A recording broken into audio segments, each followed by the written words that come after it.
The Strange Case of Dr. Jekyll and Mr. Hyde. By Robert Louis Stevenson. Chapter 1. Story of the Door. Mr. Utterson the lawyer was a man of a rugged countenance that was never lighted by a smile, cold, scanty and embarrassed in discourse, backward in sentiment, lean, long, dusty, dreary and yet somehow lovable. At friendly meetings and when the wine was to his taste, something eminently human beaconed from his eye. Something indeed which never found its way into his talk, but which spoke not only in these silent symbols of the after-dinner face, but more often and loudly in the acts of his life. He was austere with himself, drank gin when he was alone to mortify a taste for vintages, and though he enjoyed the theatre had not crossed the doors of one for 20 years. But he had an approved tolerance for others, sometimes wondering almost with envy at the high pressure of spirits involved in their misdeeds, and in any extremity inclined to help rather than to reprove. "I incline to Cain's heresy," he used to say quaintly. "I let my brother go to the devil in his own way." In this character, it was frequently his fortune to be the last reputable acquaintance and the last good influence in the lives of downgoing men. And to such as these, so long as they came about his chambers, he never marked a shade of change in his demeanor. No doubt the feat was easy to Mr. Utterson, for he was undemonstrative at the best, and even his friendship seemed to be founded in a similar catholicity of good nature. It is the mark of a modest man to accept his friendly circle ready-made from the hands of opportunity, and that was the lawyer's way. His friends were those of his own blood or those whom he had known the longest. His affections, like ivy, were the growth of time, they implied no aptness in the object. Hence, no doubt the bond that united him to Mr. Richard Enfield, his distant kinsman, the well-known man about town. It was a nut to crack for many, what these two could see in each other, or what subject they could find in common. It was reported by those who encountered them in their Sunday walks, that they said nothing, looked singularly dull and would hail with obvious relief the appearance of a friend. For all that, the two men put the greatest store by these excursions, counted them the chief jewel of each week, and not only set aside occasions of pleasure, but even resisted the calls of business, that they might enjoy them uninterrupted. It chanced on one of these rambles that their way led them down a by-street in a busy quarter of London. The street was small and what is called quiet, but it drove a thriving trade on the weekdays. The inhabitants were all doing well, it seemed, and all emulously hoping to do better still, and laying out the surplus of their grains in coquetry, so that the shop fronts stood along that thoroughfare with an air of invitation, like rows of smiling saleswomen. Even on Sunday, when it veiled its more florid charms and lay comparatively empty of passage, the street shone out in contrast to its dingy neighborhood, like a fire in a forest, and with its freshly painted shutters, well-polished brasses and general cleanliness and gaiety of note, instantly caught and pleased the eye of the passenger.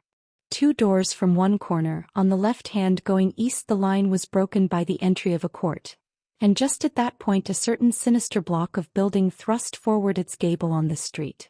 It was 2 stories high, showed no window, nothing but a door on the lower story and a blind forehead of discolored wall on the upper, and bore in every feature the marks of prolonged and sordid negligence.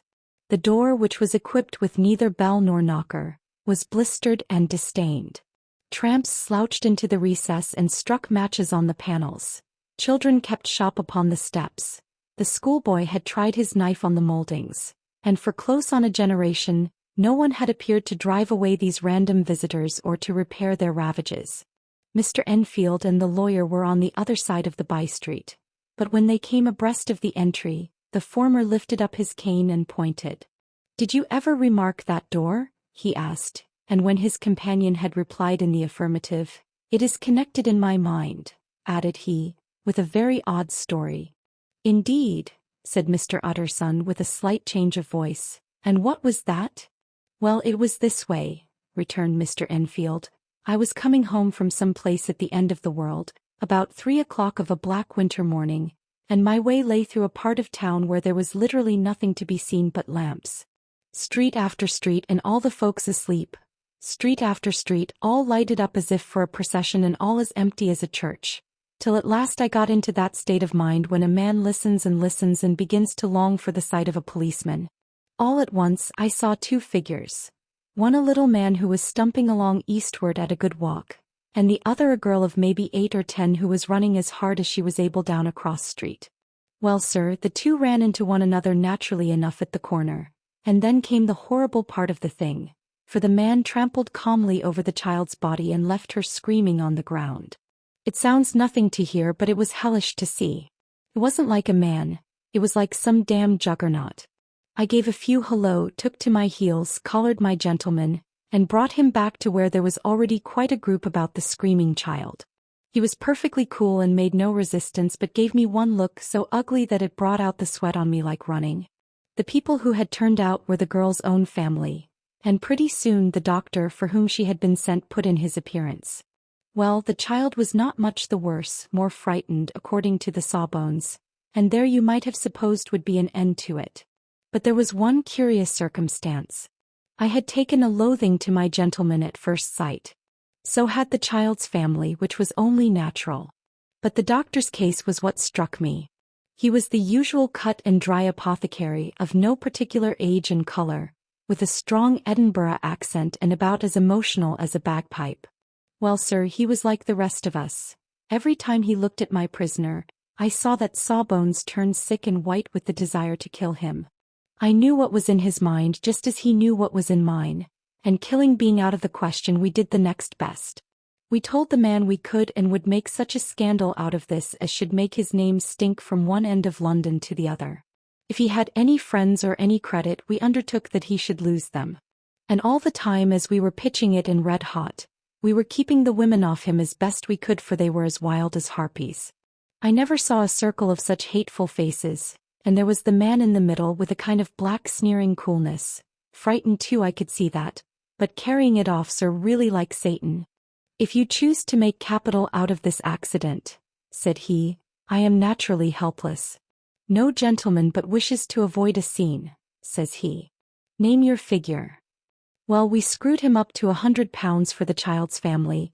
He would have clearly liked to stick out, but there was something about the lot of us that meant mischief, and at last he struck. The next thing was to get the money, and where do you think he carried us but to that place with the door? Whipped out a key, went in, and presently came back with the matter of £10 in gold and a cheque for the balance on Coutts's, drawn payable to bearer and signed with a name that I can't mention, though it's one of the points of my story, but it was a name at least very well known and often printed. The figure was stiff, but the signature was good for more than that if it was only genuine. I took the liberty of pointing out to my gentleman that the whole business looked apocryphal, and that a man does not in real life walk into a cellar door at 4 a.m. and come out with another man's cheque for close upon £100. But he was quite easy and sneering. Set your mind at rest, says he, I will stay with you till the banks open and cash the cheque myself. So we all set off, the doctor and the child's father and our friend and myself, and passed the rest of the night in my chambers, and next day when we had breakfasted went in a body to the bank. I gave in the cheque myself and said I had every reason to believe it was a forgery. Not a bit of it. The cheque was genuine. Tut tut, said Mr. Utterson. I see you feel as I do, said Mr. Enfield. Yes, it's a bad story. For my man was a fellow that nobody could have to do with, a really damnable man. And the person that drew the cheque is the very pink of the proprieties, celebrated too, and what makes it worse, one of your fellows who do what they call good blackmail, I suppose, an honest man paying through the nose for some of the capers of his youth. Blackmail House is what I call the place with the door in consequence. Though even that, you know, is far from explaining all, he added, and with the words fell into a vein of musing. From this he was recalled by Mr. Utterson asking rather suddenly, And you don't know if the drawer of the cheque lives there? A likely place, isn't it? Returned Mr. Enfield. But I happen to have noticed his address. He lives in some square or other. And you never asked about the place with the door? Said Mr. Utterson. No, sir, I had a delicacy, was the reply. I feel very strongly about putting questions. It partakes too much of the style of the Day of Judgment. You start a question and it's like starting a stone. You sit quietly on the top of a hill, and away the stone goes, starting others, and presently some bland old bird, the last you would have thought of, is knocked on the head in his own back garden and the family have to change their name. No, sir, I make it a rule of mine. The more it looks like Queer Street, the less I ask. A very good rule, too, said the lawyer. But I have studied the place for myself, continued Mr. Enfield. It seems scarcely a house. There is no other door and nobody goes in or out of that one but once in a great while the gentleman of my adventure. There are 3 windows looking on the court on the first floor. None below. The windows are always shut but they're clean. And then there is a chimney which is generally smoking. So somebody must live there. And yet it's not so sure, for the buildings are so packed together about the court, that it's hard to say where one ends and another begins. The pair walked on again for a while in silence, and then Enfield, said Mr. Utterson, that's a good rule of yours. Yes, I think it is, returned Enfield. But for all that, continued the lawyer, there's one point I want to ask. I want to ask the name of that man who walked over the child. Well, said Mr. Enfield, I can't see what harm it would do. It was a man of the name of Hyde. Said Mr. Utterson. What sort of a man is he to see? He is not easy to describe. There is something wrong with his appearance. Something displeasing, something downright detestable. I never saw a man I so disliked, and yet I scarce know why. He must be deformed somewhere. He gives a strong feeling of deformity, although I couldn't specify the point. He's an extraordinary-looking man, and yet I really can name nothing out of the way. No, sir, I can make no hand of it. I can't describe him. And it's not want of memory, for I declare I can see him this moment. Mr. Utterson again walked some way in silence and obviously under a weight of consideration. You are sure he used a key? He inquired at last. My dear sir, began Enfield, surprised out of himself. Yes, I know, said Utterson. I know it must seem strange. The fact is, if I do not ask you the name of the other party, it is because I know it already. You see, Richard, your tale has gone home. If you have been inexact in any point you had better correct it. I think you might have warned me, returned the other with a touch of sullenness. But I have been pedantically exact, as you call it. The fellow had a key, and what's more, he has it still. I saw him use it not a week ago. Mr. Utterson sighed deeply but said never a word, and the young man presently resumed. Here is another lesson to say nothing, said he. I am ashamed of my long tongue. Let us make a bargain never to refer to this again. With all my heart, said the lawyer. I shake hands on that, Richard. Chapter 2. Search for Mr. Hyde. That evening Mr. Utterson came home to his bachelor house in somber spirits and sat down to dinner without relish. It was his custom of a Sunday, when this meal was over, to sit close by the fire, a volume of some dry divinity on his reading desk, until the clock of the neighboring church rang out the hour of 12, when he would go soberly and gratefully to bed. On this night, however, as soon as the cloth was taken away, he took up a candle and went into his business room. There he opened his safe, took from the most private part of it a document endorsed on the envelope as Dr. Jekyll's will, and sat down with a clouded brow to study its contents. The will was holograph, for Mr. Utterson, though he took charge of it now that it was made, had refused to lend the least assistance in the making of it. It provided not only that, in case of the decease of Henry Jekyll, M.D. D.Phil, D.F.S., etc., all his possessions were to pass into the hands of his friend and benefactor Edward Hyde, but that in case of Dr. Jekyll's disappearance or unexplained absence for any period exceeding 3 calendar months, the said Edward Hyde should step into the said Henry Jekyll's shoes without further delay and free from any burthen or obligation beyond the payment of a few small sums to the members of the doctor's household. This document had long been the lawyer's eyesore. It offended him both as a lawyer and as a lover of the sane and customary sides of life, to whom the fanciful was the immodest. And hitherto it was his ignorance of Mr. Hyde that had swelled his indignation. Now, by a sudden turn, it was his knowledge. It was already bad enough when the name was but a name of which he could learn no more. It was worse when it began to be clothed upon with detestable attributes, and out of the shifting, insubstantial mists that had so long baffled his eye, there leaped up the sudden definite presentment of a fiend. I thought it was madness, he said as he replaced the obnoxious paper in the safe, and now I begin to fear it is disgrace. With that he blew out his candle, put on a greatcoat, and set forth in the direction of Cavendish Square, that citadel of medicine where his friend the great Dr. Lanyon had his house and received his crowding patients. If anyone knows, it will be Lanyon, he had thought. The solemn butler knew and welcomed him. He was subjected to no stage of delay, but ushered direct from the door to the dining room where Dr. Lanyon sat alone over his wine. This was a hearty, healthy, dapper, red-faced gentleman, with a shock of hair prematurely white, and a boisterous and decided manner. At sight of Mr. Utterson, he sprang up from his chair and welcomed him with both hands. The geniality, as was the way of the man, was somewhat theatrical to the eye, but it reposed on genuine feeling. For these two were old friends, old mates both at school and college, both thorough respecters of themselves and of each other, and what does not always follow, men who thoroughly enjoyed each other's company. After a little rambling talk, the lawyer led up to the subject which so disagreeably preoccupied his mind. "I suppose, Lanyon," said he, "you and I must be the two oldest friends that Henry Jekyll has?" "I wish the friends were younger," chuckled Dr. Lanyon. "But I suppose we are.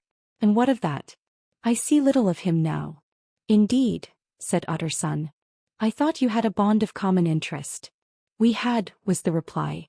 "But it is more than 10 years since Henry Jekyll became too fanciful for me.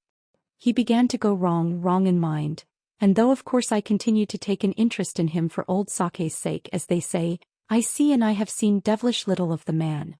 Such unscientific balderdash," added the doctor, flushing suddenly purple, "would have estranged Damon and Pythias." This little spirit of temper was somewhat of a relief to Mr. Utterson. They have only differed on some point of science, he thought, and being a man of no scientific passions except in the matter of conveyancing, he even added, "It is nothing worse than that." He gave his friend a few seconds to recover his composure, and then approached the question he had come to put. "Did you ever come across a protégé of his, one Hyde?" he asked. "Hyde?" repeated Lanyon. "No. Never heard of him. Since my time." That was the amount of information that the lawyer carried back with him to the great dark bed on which he tossed to and fro, until the small hours of the morning began to grow large. It was a night of little ease to his toiling mind, toiling in mere darkness and besieged by questions. 6 o'clock struck on the bells of the church that was so conveniently near to Mr. Utterson's dwelling, and still he was digging at the problem. Hitherto it had touched him on the intellectual side alone, but now his imagination also was engaged, or rather enslaved, and as he lay and tossed in the gross darkness of the night in the curtained room, Mr. Enfield's tale went by before his mind in a scroll of lighted pictures. He would be aware of the great field of lamps of a nocturnal city, then of the figure of a man walking swiftly, then of a child running from the doctors, and then these met, and that human juggernaut trod the child down and passed on regardless of her screams. Or else he would see a room in a rich house, where his friend lay asleep, dreaming and smiling at his dreams, and then the door of that room would be opened, the curtains of the bed plucked apart, the sleeper recalled, and lo! There would stand by his side a figure to whom power was given, and even at that dead hour he must rise and do its bidding. The figure in these two phases haunted the lawyer all night, and if at any time he dozed over, it was but to see it glide more stealthily through sleeping houses, or move the more swiftly and still the more swiftly, even to dizziness, through wider labyrinths of lamplight city, and at every street corner crush a child and leave her screaming. And still the figure had no face by which he might know it. Even in his dreams it had no face, or one that baffled him and melted before his eyes. And thus it was that there sprang up and grew apace in the lawyer's mind a singularly strong, almost an inordinate curiosity to behold the features of the real Mr. Hyde. If he could but once set eyes on him, he thought the mystery would lighten and perhaps roll altogether away, as was the habit of mysterious things when well examined. He might see a reason for his friend's strange preference or bondage, call it which you please, and even for the startling clause of the will. At least it would be a face worth seeing, the face of a man who was without bowels of mercy, a face which had but to show itself to raise up, in the mind of the unimpressionable Enfield, a spirit of enduring hatred. From that time forward Mr. Utterson began to haunt the door in the by-street of shops. In the morning before office hours, at noon when business was plenty and time scarce, at night under the face of the fogged city moon, by all lights and at all hours of solitude or concourse, The lawyer was to be found on his chosen post. If he be Mr. Hyde, he had thought, I shall be Mr. Seek.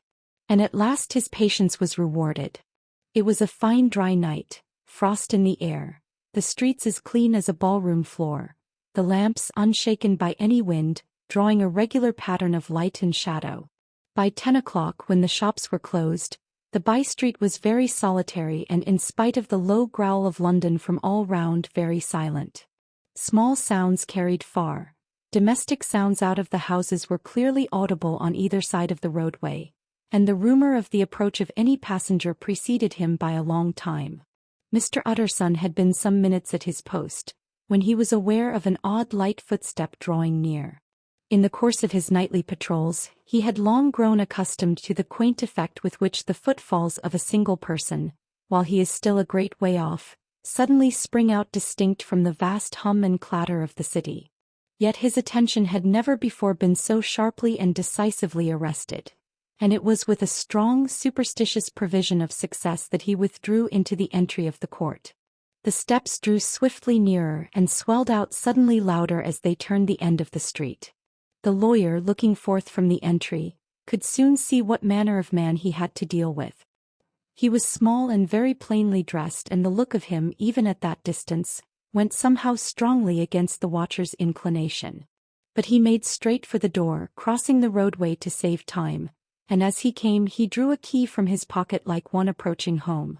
Mr. Utterson stepped out and touched him on the shoulder as he passed. "Mr. Hyde, I think?" Mr. Hyde shrank back with a hissing intake of the breath. But his fear was only momentary, and though he did not look the lawyer in the face, he answered coolly enough, "That is my name. What do you want?" "I see you are going in," returned the lawyer. "I am an old friend of Dr. Jekyll's, Mr. Utterson of Gaunt Street. You must have heard of my name, and meeting you so conveniently, I thought you might admit me." "You will not find Dr. Jekyll. He is from home," replied Mr. Hyde, blowing in the key. And then suddenly, but still without looking up, "How did you know me?" he asked. "On your side," said Mr. Utterson. "Will you do me a favor?" "With pleasure," replied the other. "What shall it be?" "Will you let me see your face?" asked the lawyer. Mr. Hyde appeared to hesitate, and then, as if upon some sudden reflection, fronted about with an air of defiance, and the pair stared at each other pretty fixedly for a few seconds. "Now I shall know you again," said Mr. Utterson. "It may be useful." "Yes," returned Mr. Hyde, "it is as well we have met, and à propos, you should have my address." And he gave a number of a street in Soho. "Good God," thought Mr. Utterson, "can he too have been thinking of the will?" But he kept his feelings to himself and only grunted in acknowledgment of the address. "And now," said the other, "how did you know me?" "By description," was the reply. "Whose description?" "We have common friends," said Mr. Utterson. "Common friends," echoed Mr. Hyde a little hoarsely. "Who are they?" "Jekyll, for instance," said the lawyer. "He never told you," cried Mr. Hyde with a flush of anger. "I did not think you would have lied." "Come," said Mr. Utterson, "that is not fitting language." The other snarled aloud into a savage laugh, and the next moment, with extraordinary quickness, he had unlocked the door and disappeared into the house. The lawyer stood a while when Mr. Hyde had left him, the picture of disquietude. Then he began slowly to mount the street, pausing every step or two and putting his hand to his brow like a man in mental perplexity. The problem he was thus debating as he walked was one of a class that is rarely solved.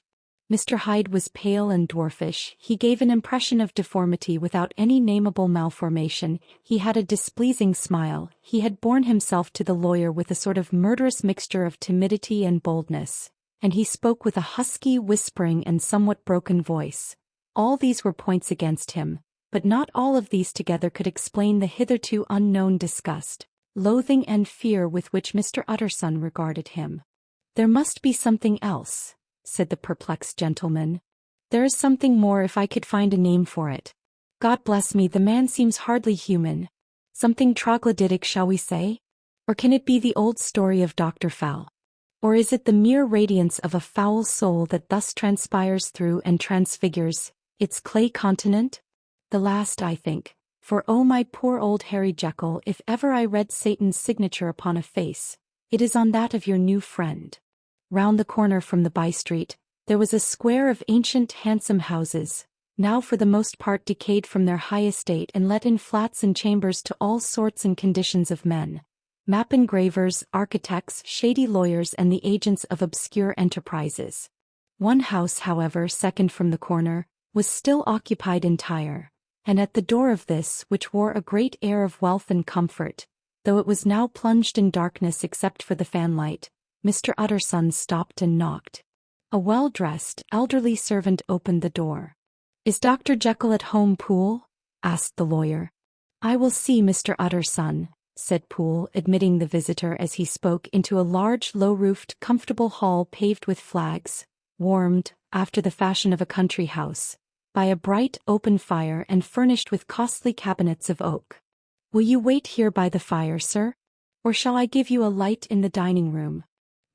"Here, thank you," said the lawyer, and he drew near and leaned on the tall fender.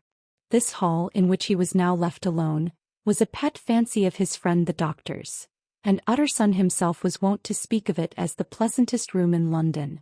But tonight there was a shudder in his blood. The face of Hyde sat heavy on his memory.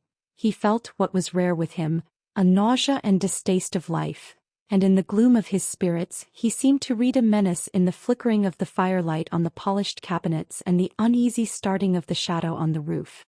He was ashamed of his relief, when Poole presently returned to announce that Dr. Jekyll was gone out. "I saw Mr. Hyde go in by the old dissecting-room, Poole," he said. "Is that right when Dr. Jekyll is from home?" "Quite right, Mr. Utterson, sir," replied the servant. "Mr. Hyde has a key." "Your master seems to repose a great deal of trust in that young man, Poole," resumed the other musingly. "Yes, sir, he does indeed," said Poole. "We have all orders to obey him." "I do not think I ever met Mr. Hyde?" asked Utterson. "Oh dear no, sir. He never dines here," replied the butler. "Indeed we see very little of him on this side of the house. He mostly comes and goes by the laboratory. Well, good night, Poole." "Good night, Mr. Utterson." And the lawyer set out homeward with a very heavy heart. "Poor Harry Jekyll," he thought. "My mind, Miss, gives me he is in deep waters. He was wild when he was young. A long while ago to be sure, but in the law of God there is no statute of limitations. It must be that, the ghost of some old sin, the cancer of some concealed disgrace. Punishment coming, Petey Clodagh, years after memory has forgotten and self-love condoned the fault." And the lawyer, scared by the thought, brooded a while on his own past, groping in all the corners of memory, lest by chance some jack-in-the-box of an old iniquity should leap to light there. His past was fairly blameless. Few men could read the rolls of their life with less apprehension, yet he was humbled to the dust by the many ill things he had done, and raised up again into a sober and fearful gratitude by the many he had come so near to doing yet avoided. And then by a return on his former subject he conceived a spark of hope. This Master Hyde, if he were studied, thought he, must have secrets of his own, black secrets by the look of him, secrets compared to which poor Jekyll's worst would be like sunshine. Things cannot continue as they are. It turns me cold to think of this creature stealing like a thief to Harry's bedside. Poor Harry, what awakening! And the danger of it. For if this Hyde suspects the existence of the will, he may grow impatient to inherit. I must put my shoulders to the wheel. If Jekyll will but let me," he added, "if Jekyll will only let me." For once more he saw before his mind's eye, as clear as transparency, the strange clauses of the will. Chapter 3. Dr. Jekyll was quite at ease. A fortnight later, by excellent good fortune, the doctor gave one of his pleasant dinners to some 5 or 6 old cronies, all intelligent, reputable men and all judges of good wine, and Mr. Utterson so contrived that he remained behind after the others had departed. This was no new arrangement, but a thing that had befallen many scores of times. Where Utterson was liked, he was liked well. Hosts loved to detain the dry lawyer, when the light-hearted and loose-tongued had already their foot on the threshold. They liked to sit a while in his unobtrusive company, practicing for solitude, sobering their minds in the man's rich silence after the expense and strain of gaiety. To this rule Dr. Jekyll was no exception, and as he now sat on the opposite side of the fire, a large, well-made, smooth-faced man of 50, with something of a slyish cast perhaps, but every mark of capacity and kindness, you could see by his looks that he cherished for Mr. Utterson a sincere and warm affection. "I have been wanting to speak to you, Jekyll," began the latter. "You know that will of yours?" A close observer might have gathered that the topic was distasteful, but the doctor carried it off gaily. "My poor Utterson," said he, "you are unfortunate in such a client. I never saw a man so distressed as you were by my will, unless it were that hide-bound pedant Lanyon at what he called my scientific heresies. Oh, I know he's a good fellow, you needn't frown, an excellent fellow, and I always mean to see more of him, but a hide-bound pedant for all that, an ignorant, blatant pedant. I was never more disappointed in any man than Lanyon. You know I never approved of it," pursued Utterson, ruthlessly disregarding the fresh topic. "I will." "Yes, certainly I know that," said the doctor a trifle sharply. "You have told me so." "Well, I tell you so again," continued the lawyer. "I have been learning something of young Hyde." The large handsome face of Dr. Jekyll grew pale to the very lips, and there came a blackness about his eyes. "I do not care to hear more," said he. "This is a matter I thought we had agreed to drop." "What I heard was abominable," said Utterson. "It can make no change." "You do not understand my position," returned the doctor, with a certain incoherency of manner. "I am painfully situated, Utterson. My position is a very strange one. It is one of those affairs that cannot be mended by talking." "Jekyll," said Utterson, "you know me, I am a man to be trusted. Make a clean breast of this in confidence, and I make no doubt I can get you out of it."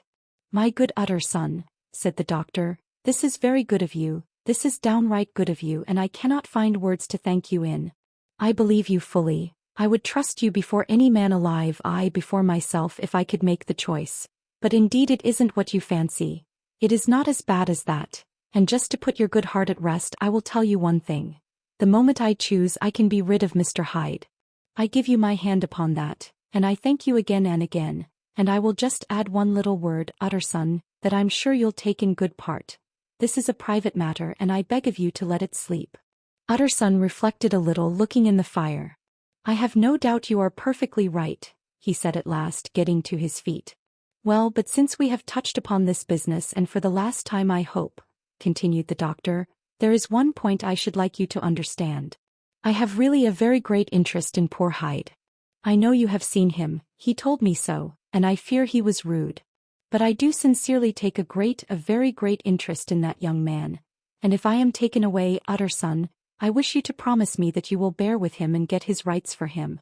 I think you would if you knew all, and it would be a weight off my mind if you would promise." "I can't pretend that I shall ever like him," said the lawyer. "I don't ask that," pleaded Jekyll, laying his hand upon the other's arm. "I only ask for justice. I only ask you to help him for my sake when I am no longer here." Utterson heaved an irrepressible sigh. "Well," said he, "I promise." Chapter 4. The Carew Murder Case. Nearly a year later, in the month of October 18, London was startled by a crime of singular ferocity and rendered all the more notable by the high position of the victim. The details were few and startling. A maid-servant living alone in a house not far from the river had gone upstairs to bed about 11. Although a fog rolled over the city in the small hours, the early part of the night was cloudless, and the lane which the maid's window overlooked was brilliantly lit by the full moon. It seems she was romantically given, for she sat down upon her box, which stood immediately under the window, and fell into a dream of musing. Never, she used to say with streaming tears when she narrated that experience, never had she felt more at peace with all men or thought more kindly of the world. And as she so sat she became aware of an aged beautiful gentleman with white hair, drawing near along the lane, and advancing to meet him another and very small gentleman, to whom at first she paid less attention. When they had come within speech, which was just under the maid's eyes, the older man bowed and accosted the other with a very pretty manner of politeness. It did not seem as if the subject of his address were of great importance. Indeed, from his pointing, it sometimes appeared as if he were only inquiring his way, but the moon shone on his face as he spoke, and the girl was pleased to watch it. It seemed to breathe such an innocent and old-world kindness of disposition, yet with something Hyde too as of a well-founded self-content. Presently her eye wandered to the other, and she was surprised to recognize in him a certain Mr. Hyde, who had once visited her master and for whom she had conceived a dislike. He had in his hand a heavy cane with which he was trifling, but he answered never a word and seemed to listen with an ill-contained impatience. And then all of a sudden he broke out in a great flame of anger, stamping with his foot, brandishing the cane and carrying on, as the maid described it, like a madman. The old gentleman took a step back with the air of one very much surprised and a trifle hurt, and at that Mr. Hyde broke out of all bounds and clubbed him to the earth. And next moment, with ape-like fury, he was trampling his victim underfoot and hailing down a storm of blows, under which the bones were audibly shattered and the body jumped upon the roadway. At the horror of these sights and sounds, the maid fainted. It was 2 o'clock when she came to herself and called for the police. The murderer was gone long ago, but there lay his victim in the middle of the lane, incredibly mangled.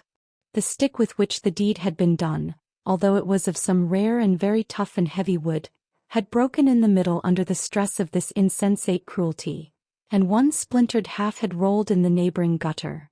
The other, without doubt, had been carried away by the murderer.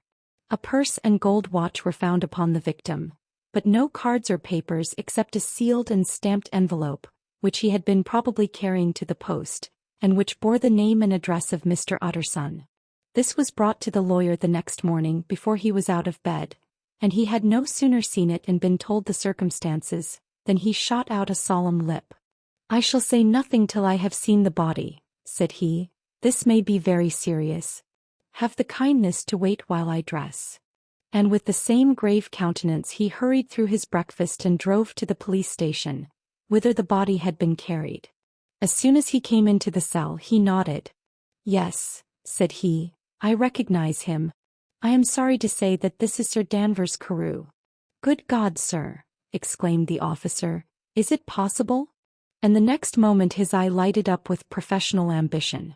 "This will make a deal of noise," he said, "and perhaps you can help us to the man." And he briefly narrated what the maid had seen and showed the broken stick. Mr. Utterson had already quailed at the name of Hyde, but when the stick was laid before him he could doubt no longer. Broken and battered as it was, he recognized it for one that he had himself presented many years before to Henry Jekyll. "Is this Mr. Hyde a person of small stature?" he inquired. "Particularly small and particularly wicked-looking, is what the maid calls him," said the officer. Mr. Utterson reflected, and then raising his head, "If you will come with me in my cab," he said, "I think I can take you to his house." It was by this time about 9 in the morning and the first fog of the season. A great chocolate-colored pall lowered over heaven, but the wind was continually charging and routing these embattled vapors, so that as the cab crawled from street to street, Mr. Utterson beheld a marvelous number of degrees and hues of twilight, for here it would be dark like the back end of evening, and there would be a glow of a rich, lurid brown, like the light of some strange conflagration, and here, for a moment, the fog would be quite broken up and a haggard shaft of daylight would glance in between the swirling wreaths. The dismal quarter of Soho seen under these changing glimpses, with its muddy ways and slatternly passengers and its lamps, which had never been extinguished or had been kindled afresh to combat this mournful reinvasion of darkness, seemed, in the lawyer's eyes, like a district of some city in a nightmare. The thoughts of his mind, besides, were of the gloomiest dye, and when he glanced at the companion of his drive, he was conscious of some touch of that terror of the law and the law's officers, which may at times assail the most honest. As the cab drew up before the address indicated, the fog lifted a little and showed him a dingy street, a gin palace, a low French eating-house, a shop for the retail of penny numbers and two-penny salads, many ragged children huddled in the doorways, and many women of many different nationalities passing out, key in hand, to have a morning glass. And the next moment the fog settled down again upon that part as brown as umber, and cut him off from his blackguardly surroundings. This was the home of Henry Jekyll's favorite, of a man who was heir to 250,000 sterling. An ivory-faced and silvery-haired old woman opened the door. She had an evil face, smoothed by hypocrisy, but her manners were excellent. Yes, she said, this was Mr. Hyde's, but he was not at home. He had been in that night very late, but he had gone away again in less than an hour. There was nothing strange in that. His habits were very irregular and he was often absent. For instance, it was nearly 2 months since she had seen him till yesterday. Very well, then we wish to see his rooms, said the lawyer, and when the woman began to declare it was impossible, I had better tell you who this person is, he added. This is Inspector Newcomen of Scotland Yard. A flash of odious joy appeared upon the woman's face. Ah, said she, he is in trouble. What has he done? Mr. Utterson and the inspector exchanged glances. He don't seem a very popular character, observed the latter. And now, my good woman, just let me and this gentleman have a look about us. In the whole extent of the house, which but for the old woman remained otherwise empty, Mr. Hyde had only used a couple of rooms, but these were furnished with luxury and good taste. A closet was filled with wine. The plate was of silver, the napery elegant. A good picture hung upon the walls, a gift, as Utterson supposed, from Henry Jekyll, who was much of a connoisseur, and the carpets were of many plies and agreeable in color. At this moment, however, the rooms bore every mark of having been recently and hurriedly ransacked. Clothes lay about the floor with their pockets inside out. Lock-fast drawers stood open, and on the hearth there lay a pile of grey ashes as though many papers had been burned. From these embers the inspector disinterred the butt end of a green cheque-book, which had resisted the action of the fire. The other half of the stick was found behind the door, and as this clinched his suspicions, the officer declared himself delighted. A visit to the bank, where several £1,000s were found to be lying to the murderer's credit, completed his gratification. You may depend upon it, sir, he told Mr. Utterson. I have him in my hand.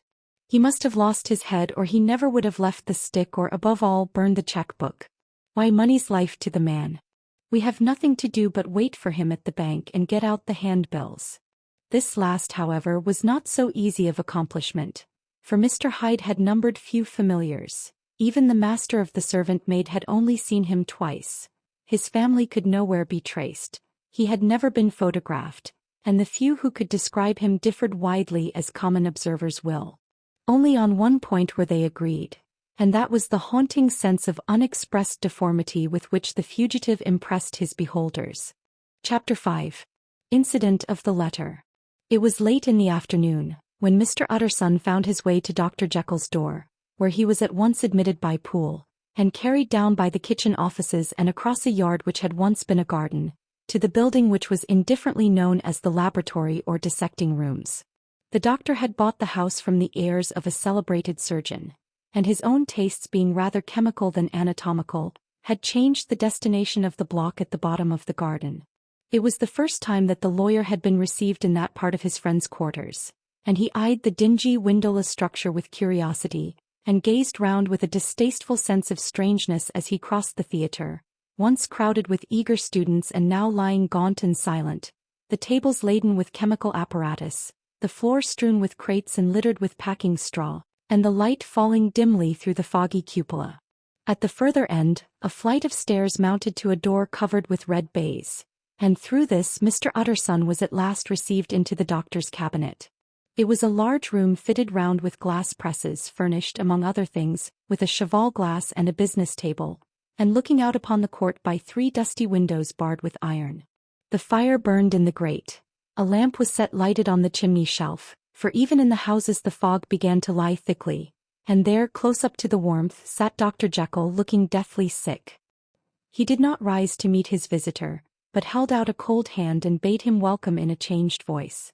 "And now," said Mr. Utterson as soon as Poole had left them, "you have heard the news?" The doctor shuddered. "They were crying it in the square," he said. "I heard them in my dining room." "One word," said the lawyer. "Carew was my client, but so are you, and I want to know what I am doing. You have not been mad enough to hide this fellow?" "I swear to God," cried the doctor, "I swear to God I will never set eyes on him again. I bind my honor to you that I am done with him in this world. It is all at an end. And indeed he does not want my help. You do not know him as I do. He is safe, he is quite safe. Mark my words, he will never more be heard of. The lawyer listened gloomily. He did not like his friend's feverish manner. You seem pretty sure of him, said he, and for your sake I hope you may be right. If it came to a trial your name might appear. I am quite sure of him, replied Jekyll. I have grounds for certainty that I cannot share with anyone. But there is one thing on which you may advise me. I have received a letter, and I am at a loss whether I should show it to the police. I should like to leave it in your hands, Utterson. You would judge wisely, I am sure. I have so great a trust in you. You fear, I suppose, that it might lead to his detection? Asked the lawyer. No, said the other. I cannot say that I care what becomes of Hyde. I am quite done with him. I was thinking of my own character, which this hateful business has rather exposed. Utterson ruminated a while. He was surprised at his friend's selfishness and yet relieved by it. Well, said he at last, let me see the letter. The letter was written in an odd upright hand and signed Edward Hyde. And it signified briefly enough that the writer's benefactor, Dr. Jekyll, whom he had long so unworthily repaid for 1,000 generosities, need labor under no alarm for his safety, as he had means of escape on which he placed a sure dependence. The lawyer liked this letter well enough. It put a better color on the intimacy than he had looked for, and he blamed himself for some of his past suspicions. Have you the envelope? He asked. I burned it, replied Jekyll, before I thought what I was about. But it bore no postmark. The note was handed in. Shall I keep this and sleep upon it? Asked Utterson. I wish you to judge for me entirely, was the reply. I have lost confidence in myself. Well, I shall consider, returned the lawyer. And now one word more. It was Hyde who dictated the terms in your will about that disappearance? The doctor seemed seized with a qualm of faintness. He shut his mouth tight and nodded. I knew it, said Utterson. He meant to murder you. You had a fine escape. I have had what is far more to the purpose, returned the doctor solemnly. I have had a lesson. Oh God, Utter, what a lesson I have had. And he covered his face for a moment with his hands. On his way out the lawyer stopped and had a word or two with Poole. By the by, said he, there was a letter handed in today. What was the messenger like? But Poole was positive nothing had come except by post, and only circulars by that, he added. This news sent off the visitor with his fears renewed. Plainly the letter had come by the laboratory door. Possibly indeed it had been written in the cabinet, and if that were so, it must be differently judged and handled with the more caution. The newsboys, as he went, were crying themselves hoarse along the footways. Special edition. Shocking murder of an MP. That was the funeral oration of one friend and client, and he could not help a certain apprehension lest the good name of another should be sucked down in the eddy of the scandal. It was at least a ticklish decision that he had to make, and self-reliant as he was by habit, he began to cherish a longing for advice. It was not to be had directly, but perhaps he thought it might be fished for. Presently after, he sat on one side of his own hearth with Mr. Guest, his head clerk, upon the other, and midway between, at a nicely calculated distance from the fire, a bottle of a particular old wine that had long dwelt unsunned in the foundations of his house. The fog still slept on the wing above the drowned city, where the lamps glimmered like carbuncles, and through the muffle and smother of these fallen clouds, the procession of the town's life was still rolling in through the great arteries with a sound as of a mighty wind. But the room was gay with firelight. In the bottle the acids were long ago resolved. The imperial dye had softened with time as the color grows richer in stained windows, and the glow of hot autumn afternoons on hillside vineyards was ready to be set free and to disperse the fogs of London. Insensibly the lawyer melted. There was no man from whom he kept fewer secrets than Mr. Guest, and he was not always sure that he kept as many as he meant. Guest had often been on business to the doctors. He knew Poole. He could scarce have failed to hear of Mr. Hyde's familiarity about the house. He might draw conclusions. Was it not as well, then, that he should see a letter which put that mystery to right? And above all, since Guest, being a great student and critic of handwriting, would consider the step natural and obliging? The clerk, besides, was a man of counsel. He could scarce read so strange a document without dropping a remark, and by that remark Mr. Utterson might shape his future course. This is a sad business about Sir Danvers, he said. Is sir indeed? It has elicited a great deal of public feeling, returned Guest. The man, of course, was mad. I should like to hear your views on that, replied Utterson. I have a document here in his handwriting. It is between ourselves, for I scarce know what to do about it. It is an ugly business at the best. But there it is, quite in your way, a murderer's autograph. Guest's eyes brightened and he sat down at once and studied it with passion. No, sir, he said, not mad, but it is an odd hand. And by all accounts a very odd writer, added the lawyer. Just then the servant entered with a note. Is that from Dr. Jekyll, sir? Inquired the clerk. I thought I knew the writing. Anything private, Mr. Utterson? Only an invitation to dinner. Why, do you want to see it? One moment. I thank you, sir. And the clerk laid the 2 sheets of paper alongside and sedulously compared their contents. Thank you, sir, he said at last, returning both. It's a very interesting autograph. There was a pause, during which Mr. Utterson struggled with himself. Why did you compare them, Guest? He inquired suddenly. Well, sir, returned the clerk, there's a rather singular resemblance. The 2 hands are in many points identical, only differently sloped. Rather quaint, said Utterson. It is, as you say, rather quaint, returned Guest. I wouldn't speak of this note, you know, said the master. No, sir, said the clerk. I understand. But no sooner was Mr. Utterson alone that night, than he locked the note into his safe, where it reposed from that time forward. What, he thought. Henry Jekyll forged for a murderer. And his blood ran cold in his veins. Chapter 6. Incident of Dr. Lanyon. Time ran on. Thousands of pounds were offered in reward, for the death of Sir Danvers was resented as a public injury, but Mr. Hyde had disappeared out of the ken of the police as though he had never existed. Much of his past was unearthed, indeed, and all disreputable. Tales came out of the man's cruelty at once so callous and violent, of his vile life, of his strange associates, of the hatred that seemed to have surrounded his career, but of his present whereabouts not a whisper. From the time he had left the house in Soho on the morning of the murder, he was simply blotted out, and gradually as time drew on Mr. Utterson began to recover from the hotness of his alarm, and to grow more at quiet with himself. The death of Sir Danvers was, to his way of thinking, more than paid for by the disappearance of Mr. Hyde. Now that that evil influence had been withdrawn, a new life began for Dr. Jekyll. He came out of his seclusion, renewed relations with his friends, became once more their familiar guest and entertainer, and whilst he had always been known for charities, he was now no less distinguished for religion. He was busy, he was much in the open air, he did good. His face seemed to open and brighten as if with an inward consciousness of service, and for more than 2 months the doctor was at peace. On the 8th of January Utterson had dined at the doctor's with a small party. Lanyon had been there, and the face of the host had looked from one to the other as in the old days when the trio were inseparable friends. On the 12th and again on the 14th the door was shut against the lawyer. The doctor was confined to the house, Poole said, and saw no one. On the 15th he tried again and was again refused, and having now been used for the last 2 months to see his friend almost daily, he found this return of solitude to weigh upon his spirits. The 5th night he had in Guest to dine with him, and the 6th he betook himself to Dr. Lanyon's. There at least he was not denied admittance, but when he came in he was shocked at the change which had taken place in the doctor's appearance. He had his death warrant written legibly upon his face.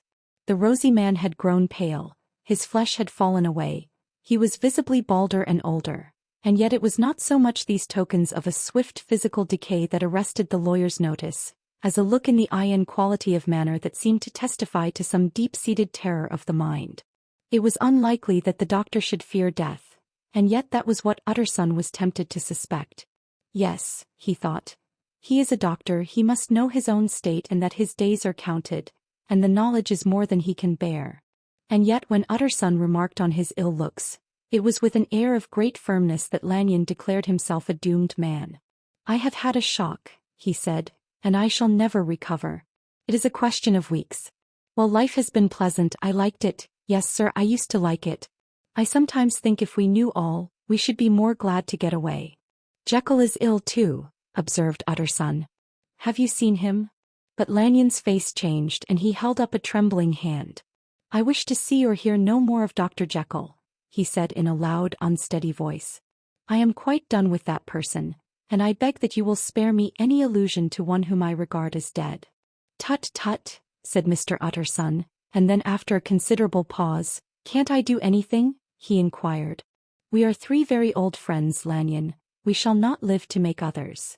"Nothing can be done," returned Lanyon. "Ask himself." "He will not see me," said the lawyer. "I am not surprised at that," was the reply. "Some day, Utterson, after I am dead, you may perhaps come to learn the right and wrong of this. Cannot tell you. And in the meantime, if you can sit and talk with me of other things, for God's sake stay and do so, but if you cannot keep clear of this accursed topic, then in God's name go, for I cannot bear it." As soon as he got home, Utterson sat down and wrote to Jekyll, complaining of his exclusion from the house, and asking the cause of this unhappy break with Lanyon, and the next day brought him a long answer, often very pathetically worded, and sometimes darkly mysterious in drift. The quarrel with Lanyon was incurable. "I do not blame our old friend," Jekyll wrote, "but I share his view that we must never meet. I mean from henceforth to lead a life of extreme seclusion. You must not be surprised, nor must you doubt my friendship, if my door is often shut even to you. You must suffer me to go my own dark way. I have brought on myself a punishment and a danger that I cannot name. If I am the chief of sinners, I am the chief of sufferers also. I could not think that this earth contained a place for sufferings and terrors so unmanning, and you can do but one thing, Utterson, to lighten this destiny, and that is to respect my silence." Utterson was amazed. The dark influence of Hyde had been withdrawn, the doctor had returned to his old tasks and amities. A week ago the prospect had smiled with every promise of a cheerful and an honored age, and now in a moment friendship and peace of mind, and the whole tenor of his life were wrecked. So great and unprepared a change pointed to madness, but in view of Lanyon's manner and words, there must lie for it some deeper ground. A week afterwards Dr. Lanyon took to his bed, and in something less than a fortnight he was dead. The night after the funeral, at which he had been sadly affected, Utterson locked the door of his business room, and sitting there by the light of a melancholy candle, drew out and set before him an envelope addressed by the hand and sealed with the seal of his dead friend. "Private, for the hands of G.J. Utterson alone, and in case of his predecease to be destroyed unread." So it was emphatically superscribed, and the lawyer dreaded to behold the contents. "I have buried one friend today," he thought. "What if this should cost me another?" And then he condemned the fear as a disloyalty and broke the seal. Within there was another enclosure, likewise sealed, and marked upon the cover as, "Not to be opened till the death or disappearance of Dr. Henry Jekyll." Utterson could not trust his eyes. Yes, it was disappearance. Here again, as in the mad will which he had long ago restored to its author, here again were the idea of a disappearance and the name of Henry Jekyll Brackett. But in the will, that idea had sprung from the sinister suggestion of the man Hyde. It was set there with a purpose all too plain and horrible. Written by the hand of Lanyon, what should it mean? A great curiosity came on the trustee to disregard the prohibition and dive at once to the bottom of these mysteries. But professional honor and faith to his dead friend were stringent obligations, and the packet slept in the inmost corner of his private safe. It is one thing to mortify curiosity, another to conquer it, and it may be doubted if, from that day forth, Utterson desired the society of his surviving friend with the same eagerness. He thought of him kindly, but his thoughts were disquieted and fearful. He went to call indeed, but he was perhaps relieved to be denied admittance. Perhaps in his heart he preferred to speak with Poole upon the doorstep and surrounded by the air and sounds of the open city, rather than to be admitted into that house of voluntary bondage, and to sit and speak with its inscrutable recluse. Poole had indeed no very pleasant news to communicate. The doctor, it appeared, now more than ever confined himself to the cabinet over the laboratory, where he would sometimes even sleep. He was out of spirits, he had grown very silent, he did not read. It seemed as if he had something on his mind. Utterson became so used to the unvarying character of these reports, that he fell off little by little in the frequency of his visits. Chapter 7. Incident at the window. It chanced on Sunday, when Mr. Utterson was on his usual walk with Mr. Enfield, that their way lay once again through the by-street, and that when they came in front of the door both stopped to gaze on it. "Well," said Enfield, That story's at an end at least. We shall never see more of Mr. Hyde. I hope not, said Utterson. Did I ever tell you that I once saw him and shared your feeling of repulsion? It was impossible to do the one without the other, returned Enfield. And by the way, what an ass you must have thought me, not to know that this was a back way to Dr. Jekyll's. It was partly your own fault that I found it out, even when I did. So you found it out, did you? Said Utterson. But if that be so, we may step into the court and take a look at the windows. To tell you the truth, I am uneasy about poor Jekyll, and even outside I feel as if the presence of a friend might do him good. The court was very cool and a little damp and full of premature twilight, although the sky high up overhead was still bright with sunset. The middle one of the 3 windows was halfway open, and sitting close beside it, taking the air with an infinite sadness of mien, like some disconsolate prisoner, Utterson saw Dr. Jekyll. What? Jekyll, he cried. I trust you are better. I am very low, Utterson, replied the doctor drearily, very low. It will not last long, thank God. You stay too much indoors, said the lawyer. You should be out, whipping up the circulation like Mr. Enfield and me. This is my cousin, Mr. Enfield, Dr. Jekyll. Come now, get your hat and take a quick turn with us. You are very good, sighed the other. I should like to very much, but no, it is quite impossible, I dare not. But indeed, Utterson, I am very glad to see you. This is really a great pleasure. I would ask you and Mr. Enfield up, but the place is really not fit. Why then, said the lawyer good-naturedly, the best thing we can do is to stay down here and speak with you from where we are. That is just what I was about to venture to propose, returned the doctor with a smile. But the words were hardly uttered, before the smile was struck out of his face and succeeded by an expression of such abject terror and despair, as froze the very blood of the 2 gentlemen below. They saw it but for a glimpse, for the window was instantly thrust down, but that glimpse had been sufficient, and they turned and left the court without a word. In silence, too, they traversed the by-street, and it was not until they had come into a neighboring thoroughfare, where even upon a Sunday there were still some stirrings of life, that Mr. Utterson at last turned and looked at his companion. They were both pale, and there was an answering horror in their eyes. God forgive us, said Mr. Utterson. But Mr. Enfield only nodded his head very seriously, and walked on once more in silence. Chapter 8. The last night. Mr. Utterson was sitting by his fireside one evening after dinner, when he was surprised to receive a visit from Poole. Bless me, Poole, what brings you here? He cried, and then taking a second look at him, what ails you? He added, is the doctor ill? Mr. Utterson, said the man, there is something wrong. Take a seat, and here is a glass of wine for you, said the lawyer. Now take your time and tell me plainly what you want. You know the doctor's ways, sir, replied Poole, and how he shuts himself up. Well, he's shut up again in the cabinet, and I don't like it, sir. I wish I may die if I like it. Mr. Utterson, sir, I'm afraid. Now, my good man, said the lawyer, be explicit. What are you afraid of? I've been afraid for about a week, returned Poole, doggedly disregarding the question, and I can bear it no more. The man's appearance amply bore out his words. His manner was altered for the worse, and except for the moment when he had first announced his terror, he had not once looked the lawyer in the face. Even now, he sat with the glass of wine untasted on his knee, and his eyes directed to a corner of the floor. I can bear it no more, he repeated. Come, said the lawyer, I see you have some good reason, Poole. I see there is something seriously amiss. Try to tell me what it is. I think there's been foul play, said Poole hoarsely. Foul play, cried the lawyer, a good deal frightened and rather inclined to be irritated in consequence. What foul play? What does the man mean? I daren't say, sir, was the answer, but will you come along with me and see for yourself?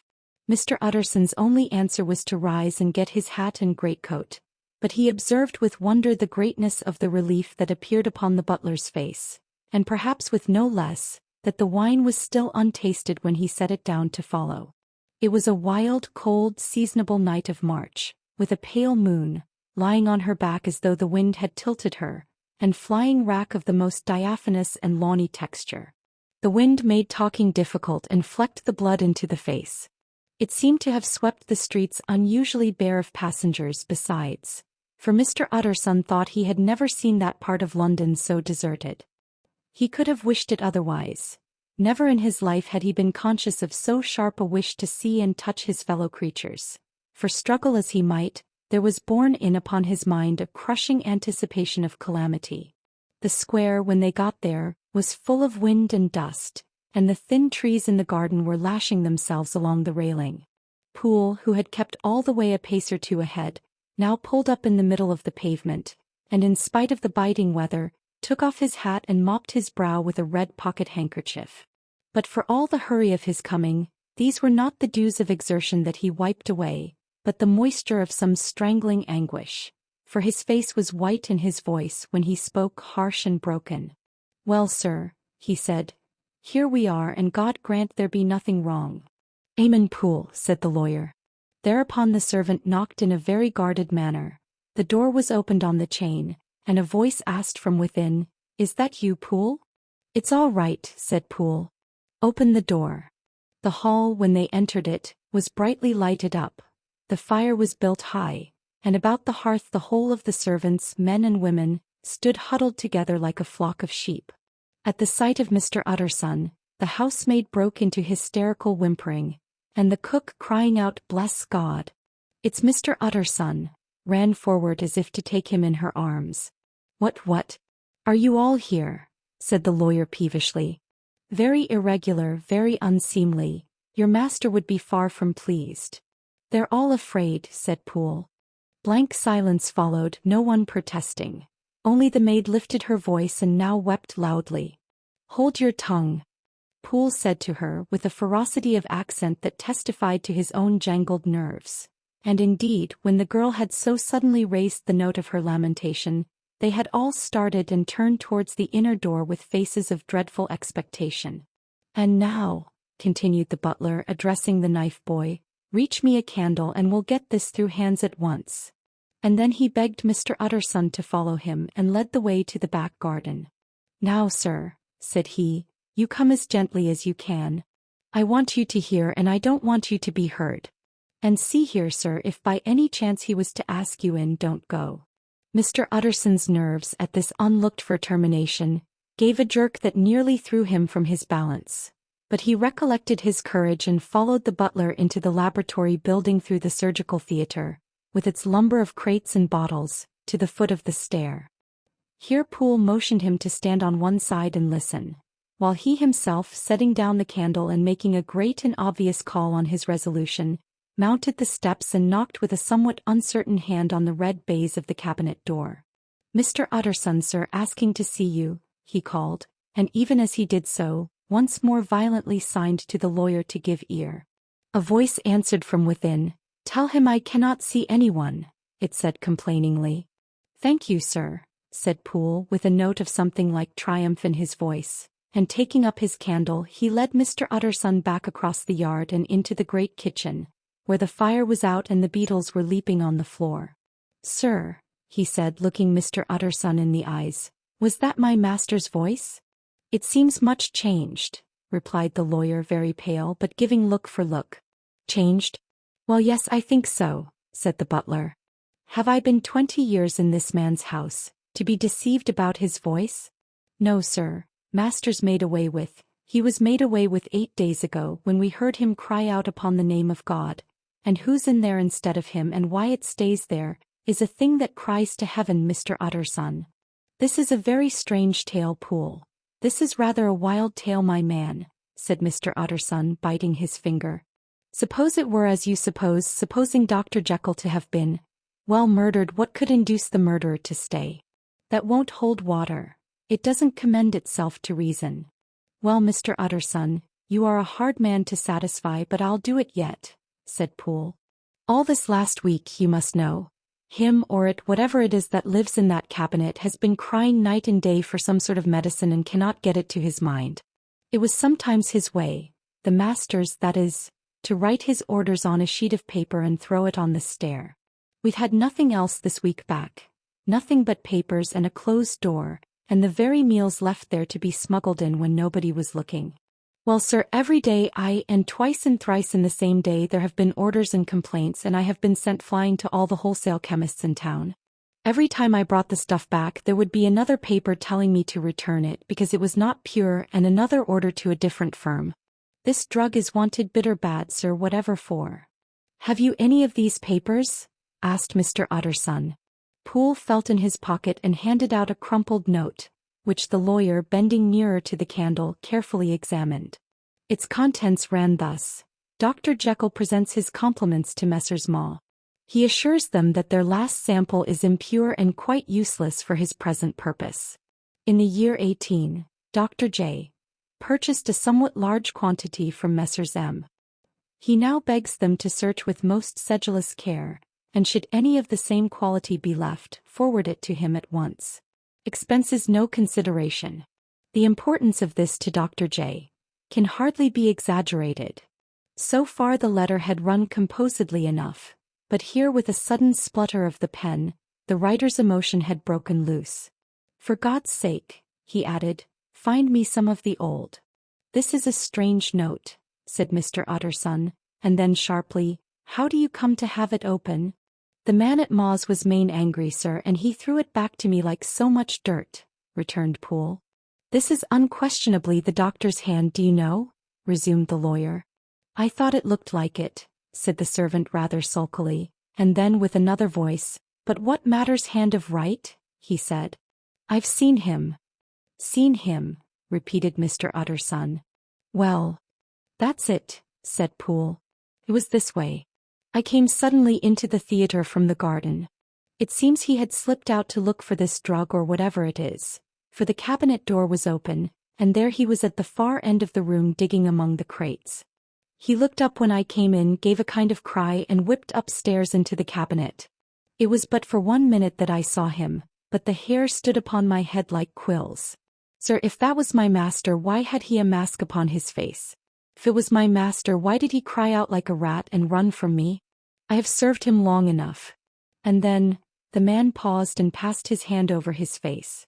These are all very strange circumstances, said Mr. Utterson, but I think I begin to see daylight. Your master, Poole, is plainly seized with one of those maladies that both torture and deform the sufferer. Hence, for aught I know, the alteration of his voice. Hence the mask and the avoidance of his friends. Hence his eagerness to find this drug, by means of which the poor soul retains some hope of ultimate recovery. God grant that he be not deceived. There is my explanation. It is sad enough, Poole, and appalling to consider. But it is plain and natural, hangs well together, and delivers us from all exorbitant alarms. Sir, said the butler, turning to a sort of mottled pallor, that thing was not my master, and there's the truth. My master. Here he looked round him and began to whisper, is a tall, fine build of a man, and this was more of a dwarf. Utterson attempted to protest. Oh, sir, cried Poole, do you think I do not know my master after 20 years? Do you think I do not know where his head comes to in the cabinet door, where I saw him every morning of my life? No, sir, that thing in the mask was never Dr. Jekyll. God knows what it was, but it was never Dr. Jekyll, and it is the belief of my heart that there was murder done. Poole, replied the lawyer, if you say that, it will become my duty to make certain. Much as I desire to spare your master's feelings, much as I am puzzled by this note which seems to prove him to be still alive, I shall consider it my duty to break in that door. Ah, Mr. Utterson, that's talking, cried the butler. And now comes the second question, resumed Utterson. Who is going to do it? Why, you and me, sir, was the undaunted reply. That's very well said, returned the lawyer. And whatever comes of it, I shall make it my business to see you are no loser. There is an axe in the theatre, continued Poole, and you might take the kitchen poker for yourself. The lawyer took that rude but weighty instrument into his hand and balanced it. Do you know, Poole, he said, looking up, that you and I are about to place ourselves in a position of some peril? You may say so, sir, indeed, returned the butler. It is well, then, that we should be frank, said the other. We both think more than we have said. Let us make a clean breast. This masked figure that you saw, did you recognize it? Well, sir, it went so quick and the creature was so doubled up that I could hardly swear to that, was the answer. But if you mean was it Mr. Hyde? Why, yes, I think it was. You see, it was much of the same bigness and it had the same quick light way with it, and then who else could have got in by the laboratory door? You have not forgot, sir, that at the time of the murder he had still the key with him? But that's not all. I don't know, Mr. Utterson, if you ever met this Mr. Hyde. Yes, said the lawyer, I once spoke with him.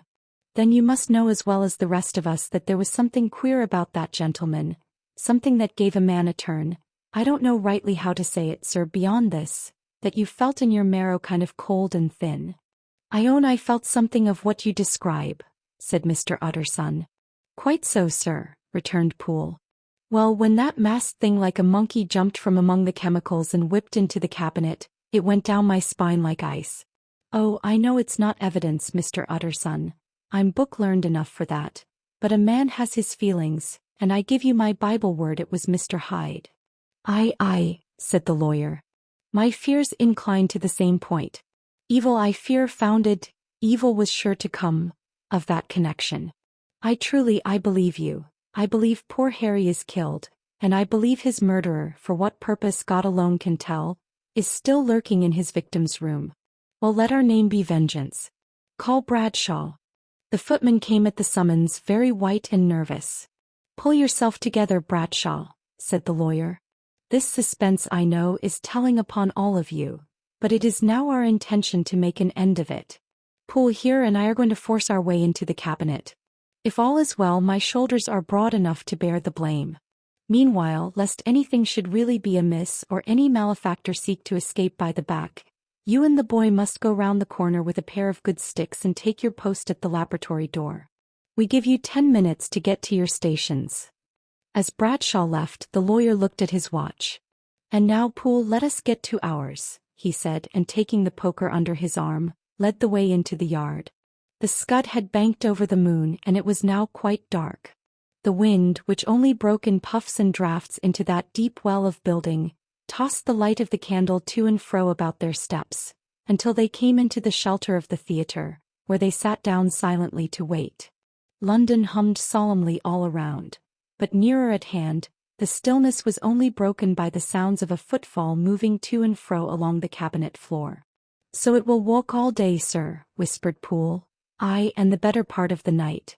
Only when a new sample comes from the chemist there's a bit of a break. Ah, it's an ill conscience that's such an enemy to rest. Ah, sir, there's blood foully shed in every step of it. But hark again a little closer. Put your heart in your ears, Mr. Utter, and tell me, is that the doctor's foot? The steps fell lightly and oddly with a certain swing, for all they went so slowly. It was different indeed from the heavy creaking tread of Henry Jekyll. Utterson sighed. Is there never anything else? He asked. Poole nodded. Once, he said. Once I heard it weeping. Weeping? How that? Said the lawyer, conscious of a sudden chill of horror. Weeping like a woman or a lost soul, said the butler. I came away with that upon my heart, that I could have wept too. But now the 10 minutes drew to an end. Poole disinterred the axe from under a stack of packing straw. The candle was set upon the nearest table to light them to the attack, and they drew near with bated breath to where that patient foot was still going up and down in the quiet of the night. Jekyll, cried Utterson with a loud voice, I demand to see you. He paused a moment, but there came no reply. I give you fair warning, our suspicions are aroused and I must and shall see you, he resumed. If not by fair means, then by foul. If not of your consent, then by brute force. Utterson, said the voice, for God's sake have mercy. Ah, that's not Jekyll's voice, it's Hyde's, cried Utterson. Down with the door, Poole. Poole swung the axe over his shoulder. The blow shook the building and the red baize door leaped against the lock and hinges. A dismal screech as of mere animal terror rang from the cabinet. Up went the axe again and again the panels crashed and the frame bounded. For times the blow fell, but the wood was tough and the fittings were of excellent workmanship, and it was not until the fifth that the lock burst and the wreck of the door fell inwards on the carpet. The besiegers, appalled by their own riot and the stillness that had succeeded, stood back a little and peered in. There lay the cabinet before their eyes in the quiet lamplight, a good fire glowing and chattering on the hearth, the kettle singing its thin strain, a drawer or two open, papers neatly set forth on the business table, and nearer the fire, the things laid out for tea. The quietest room, you would have said, and but for the glazed presses full of chemicals, the most commonplace that night in London. Right in the middle there lay the body of a man sorely contorted and still twitching. They drew near on tiptoe, turned it on its back, and beheld the face of Edward Hyde. He was dressed in clothes far too large for him, clothes of the doctor's bigness. The cords of his face still moved with a semblance of life, but life was quite gone, and by the crushed phial in the hand and the strong smell of kernels that hung upon the air, Utterson knew that he was looking on the body of a self-destroyer. "We have come too late," he said sternly, "whether to save or punish. Hyde is gone to his account, and it only remains for us to find the body of your master." The far greater proportion of the building was occupied by the theatre, which filled almost the whole ground story and was lighted from above, and by the cabinet, which formed an upper story at one end and looked upon the court. A corridor joined the theatre to the door on the by-street, and with this the cabinet communicated separately by a second flight of stairs. There were besides a few dark closets and a spacious cellar. All these they now thoroughly examined. Each closet needed but a glance, for all were empty, and all, by the dust that fell from their doors, had stood long unopened. The cellar, indeed, was filled with crazy lumber, mostly dating from the times of the surgeon who was Jekyll's predecessor. But even as they opened the door they were advertised of the uselessness of further search, by the fall of a perfect mat of cobweb which had for years sealed up the entrance. Nowhere was there any trace of Henry Jekyll, dead or alive. Poole stamped on the flags of the corridor. "He must be buried here," he said, hearkening to the sound. "Or he may have fled," said Utterson, and he turned to examine the door in the by-street. It was locked, and lying nearby on the flags they found the key already stained with rust. "This does not look like use," observed the lawyer. "Use," echoed Poole. "Do you not see, sir, it is broken? Much as if a man had stamped on it." "Aye," continued Utterson, "and the fractures too are rusty." The two men looked at each other with a scare. "This is beyond me, Poole," said the lawyer. "Let us go back to the cabinet." They mounted the stair in silence, and still with an occasional awestruck glance at the dead body, proceeded more thoroughly to examine the contents of the cabinet. At one table, there were traces of chemical work, various measured heaps of some white salt being laid on glass saucers, as though for an experiment in which the unhappy man had been prevented. "That is the same drug that I was always bringing him," said Poole, and even as he spoke the kettle with a startling noise boiled over. This brought them to the fireside, where the easy-chair was drawn cosily up, and the tea-things stood ready to the sitter's elbow, the very sugar in the cup. There were several books on a shelf. One lay beside the tea-things open, and Utterson was amazed to find it a copy of a pious work, for which Jekyll had several times expressed a great esteem, annotated, in his own hand, with startling blasphemies. Next, in the course of their review of the chamber, the searchers came to the cheval glass, into whose depths they looked with an involuntary horror.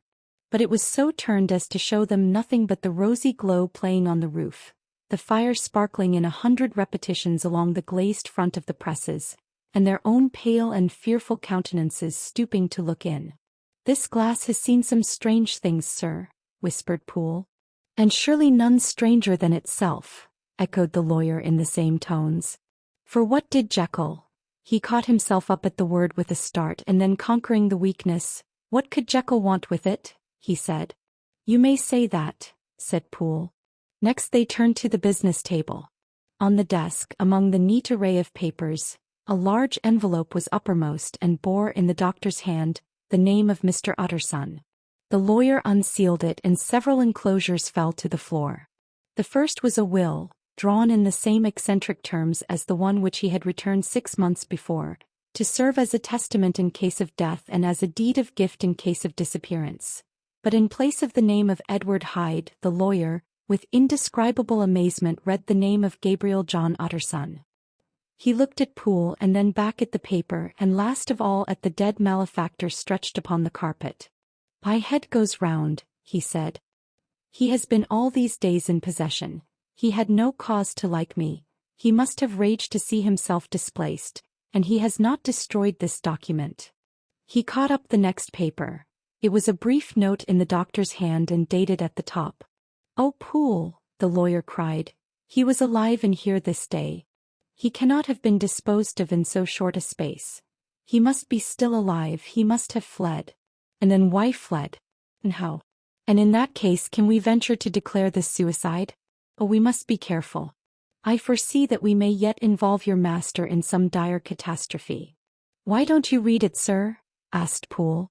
"Because I fear," replied the lawyer solemnly. "God grant I have no cause for it." And with that he brought the paper to his eyes and read as follows. "My dear Utterson, when this shall fall into your hands I shall have disappeared, under what circumstances I have not the penetration to foresee, but my instinct and all the circumstances of my nameless situation tell me that the end is sure and must be early. Go then and first read the narrative which Lanyon warned me he was to place in your hands, and if you care to hear more, turn to the confession of your unworthy and unhappy friend, Henry Jekyll." "There was a third enclosure?" asked Utterson.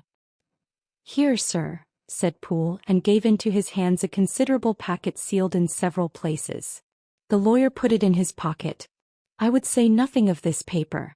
If your master has fled or is dead, we may at least save his credit.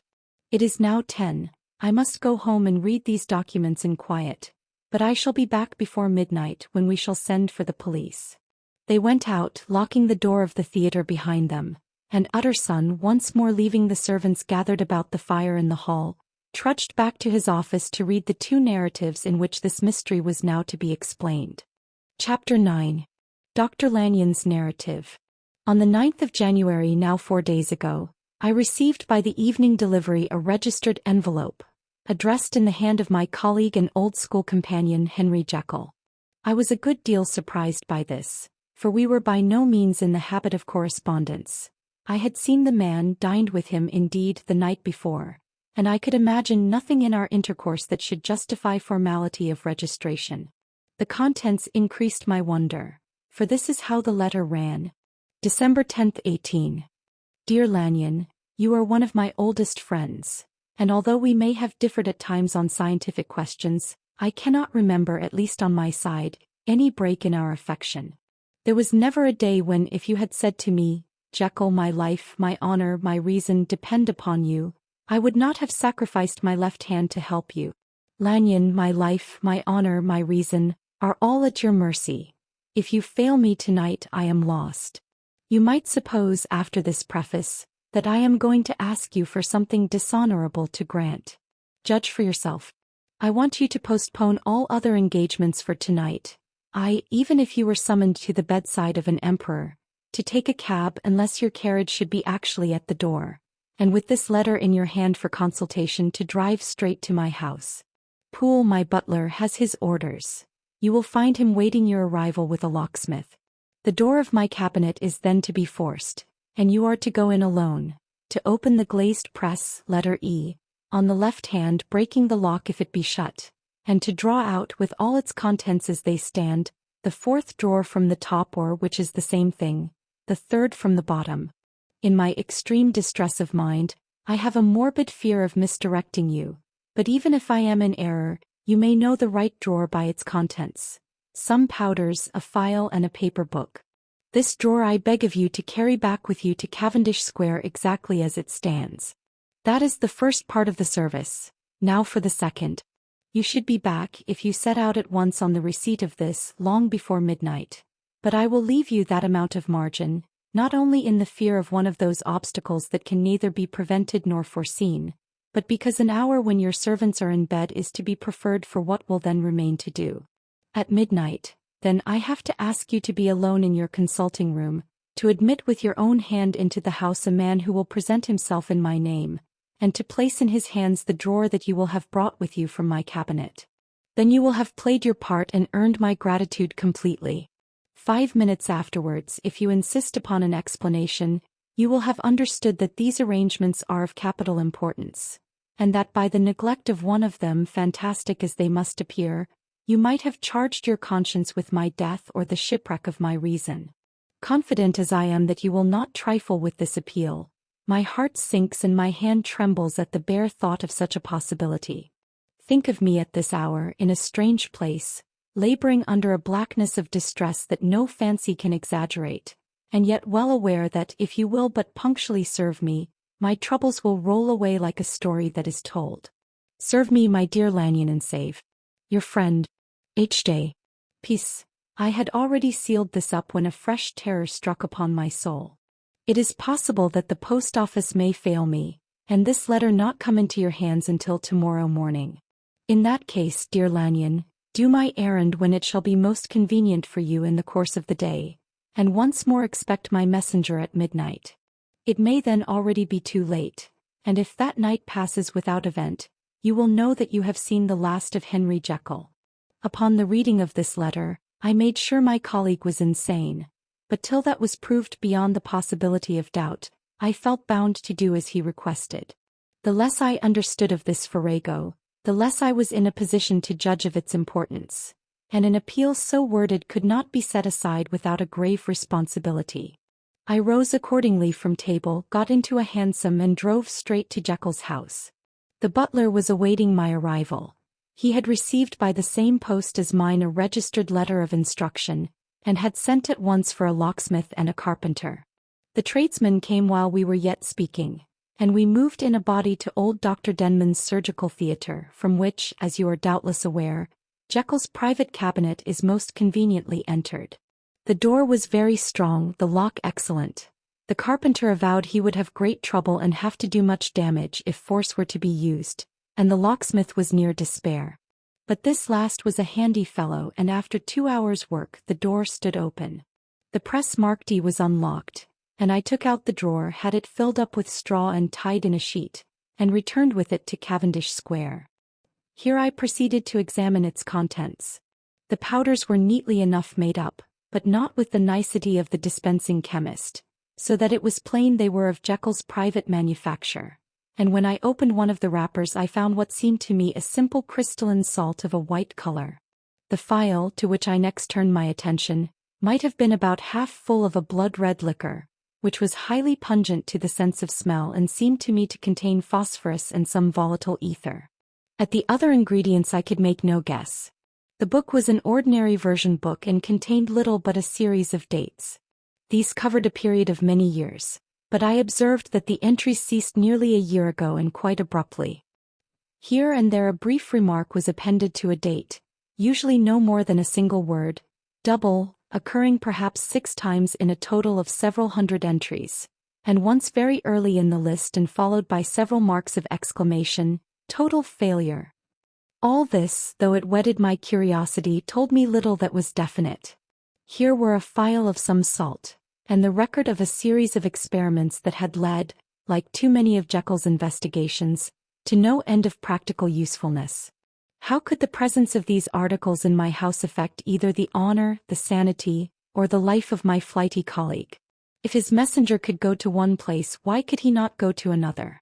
And even granting some impediment, why was this gentleman to be received by me in secret?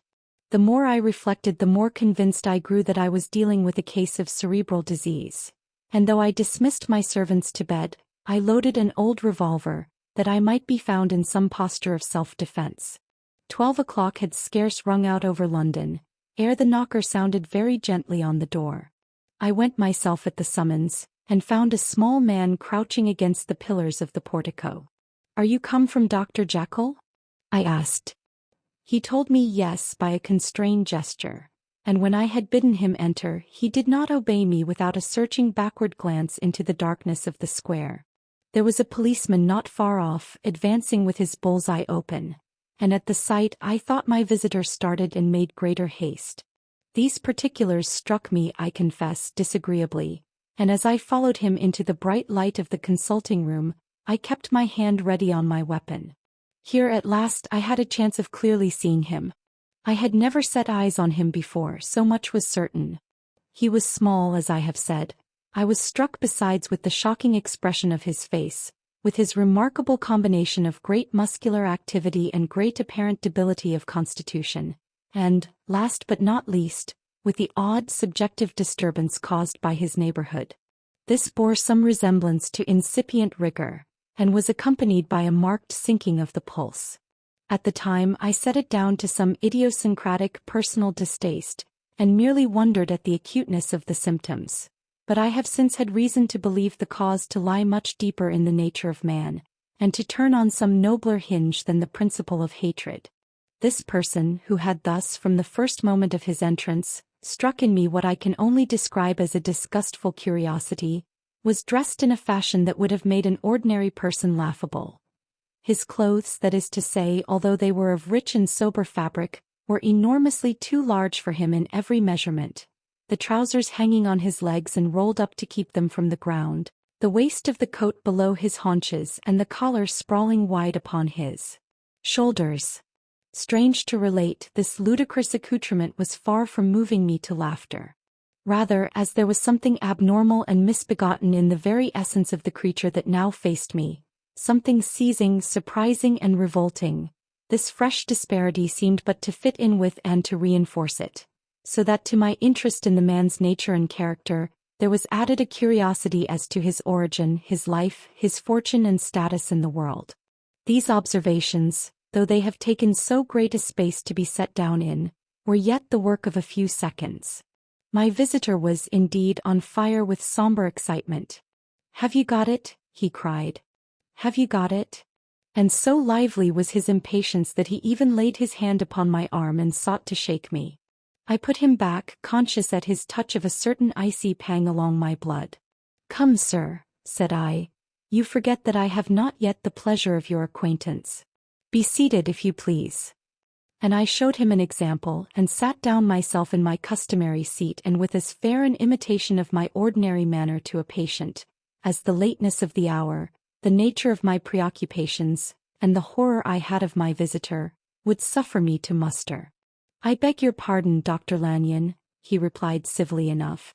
"What you say is very well founded, and my impatience has shown its heels to my politeness. I come here at the instance of your colleague Dr. Henry Jekyll, on a piece of business of some moment, and I understood—" He paused and put his hand to his throat, and I could see, in spite of his collected manner, that he was wrestling against the approaches of the hysteria. "I understood a drawer." But here I took pity on my visitor's suspense, and some perhaps on my own growing curiosity. "There it is, sir," said I, pointing to the drawer, where it lay on the floor behind a table and still covered with the sheet. He sprang to it and then paused and laid his hand upon his heart. I could hear his teeth grate with the convulsive action of his jaws, and his face was so ghastly to see that I grew alarmed both for his life and reason. "Compose yourself," said I. He turned a dreadful smile to me and, as if with the decision of despair, plucked away the sheet. At sight of the contents, he uttered one loud sob of such immense relief that I sat petrified. And the next moment, in a voice that was already fairly well under control, "Have you a graduated glass?" he asked. I rose from my place with something of an effort and gave him what he asked. He thanked me with a smiling nod, measured out a few minims of the red tincture and added one of the powders. The mixture, which was at first of a reddish hue, began, in proportion as the crystals melted, to brighten in color, to effervesce audibly, and to throw off small fumes of vapor. Suddenly and at the same moment, the ebullition ceased and the compound changed to a dark purple, which faded again more slowly to a watery green. My visitor, who had watched these metamorphoses with a keen eye, smiled, set down the glass upon the table, and then turned and looked upon me with an air of scrutiny. "And now," said he, "to settle what remains. Will you be wise? Will you be guided? Will you suffer me to take this glass in my hand and to go forth from your house without further parley? Or has the greed of curiosity too much command of you? Think before you answer, for it shall be done as you decide. As you decide, you shall be left as you were before, and neither richer nor wiser, unless the sense of service rendered to a man in mortal distress may be counted as a kind of riches of the soul. Or, if you shall so prefer to choose, a new province of knowledge and new avenues to fame and power shall be laid open to you here in this room upon the instant, and your sight shall be blasted by a prodigy to stagger the unbelief of Satan." "Sir," said I, affecting a coolness that I was far from truly possessing. "You speak enigmas, and you will perhaps not wonder that I hear you with no very strong impression of belief. But I have gone too far in the way of inexplicable services to pause before I see the end." "It is well," replied my visitor. "Lanyon, you remember your vows. What follows is under the seal of our profession. And now, you who have so long been bound to the most narrow and material views, you who have denied the virtue of transcendental medicine, you who have derided your superiors, behold." He put the glass to his lips and drank at one gulp. A cry followed. He reeled, staggered, clutched at the table and held on, staring with injected eyes, gasping with open mouth. And as I looked there came, I thought, a change. He seemed to swell, his face became suddenly black and the features seemed to melt and alter. And the next moment I had sprung to my feet and leaped back against the wall, my arms raised to shield me from that prodigy, my mind submerged in terror. "Oh God!" I screamed, and "Oh God!" again and again, for there before my eyes, pale and shaken and half fainting and groping before him with his hands, like a man restored from death, there stood Henry Jekyll. What he told me in the next hour I cannot bring my mind to set on paper. I saw what I saw, I heard what I heard, and my soul sickened at it. And yet now when that sight has faded from my eyes, I ask myself if I believe it, and I cannot answer. My life is shaken to its roots. Sleep has left me. The deadliest terror sits by me at all hours of the day and night, and I feel that my days are numbered and that I must die, and yet I shall die incredulous. As for the moral turpitude that man unveiled to me, even with tears of penitence, I cannot, even in memory, dwell on it without a start of horror. I will say but one thing, Utterson, and that, if you can bring your mind to credit it, will be more than enough. The creature who crept into my house that night was, on Jekyll's own confession, known by the name of Hyde and hunted for in every corner of the land as the murderer of Carew. Hasty Lanyon. Chapter 10. Henry Jekyll's full statement of the case. I was born in the year 18, to a large fortune, endowed besides with excellent parts, inclined by nature to industry, fond of the respect of the wise and good among my fellow-men, and thus, as might have been supposed, with every guarantee of an honorable and distinguished future. And indeed the worst of my faults was a certain impatient gaiety of disposition, such as has made the happiness of many, but such as I found it hard to reconcile with my imperious desire to carry my head high, and wear a more than commonly grave countenance before the public. Hence it came about that I concealed my pleasures, and that when I reached years of reflection and began to look round me and take stock of my progress and position in the world, I stood already committed to a profound duplicity of life. Many a man would have even blazoned such irregularities as I was guilty of, but from the high views that I had set before me, I regarded and hid them with an almost morbid sense of shame. It was thus rather the exacting nature of my aspirations than any particular degradation in my faults, that made me what I was, and with even a deeper trench than in the majority of men, severed in me those provinces of good and ill which divide and compound man's dual nature.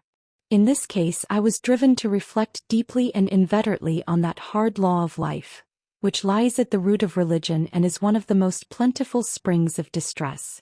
Though so profound a double-dealer, I was in no sense a hypocrite. Both sides of me were in dead earnest. I was no more myself when I laid aside restraint and plunged in shame, than when I labored in the eye of day at the furtherance of knowledge or the relief of sorrow and suffering.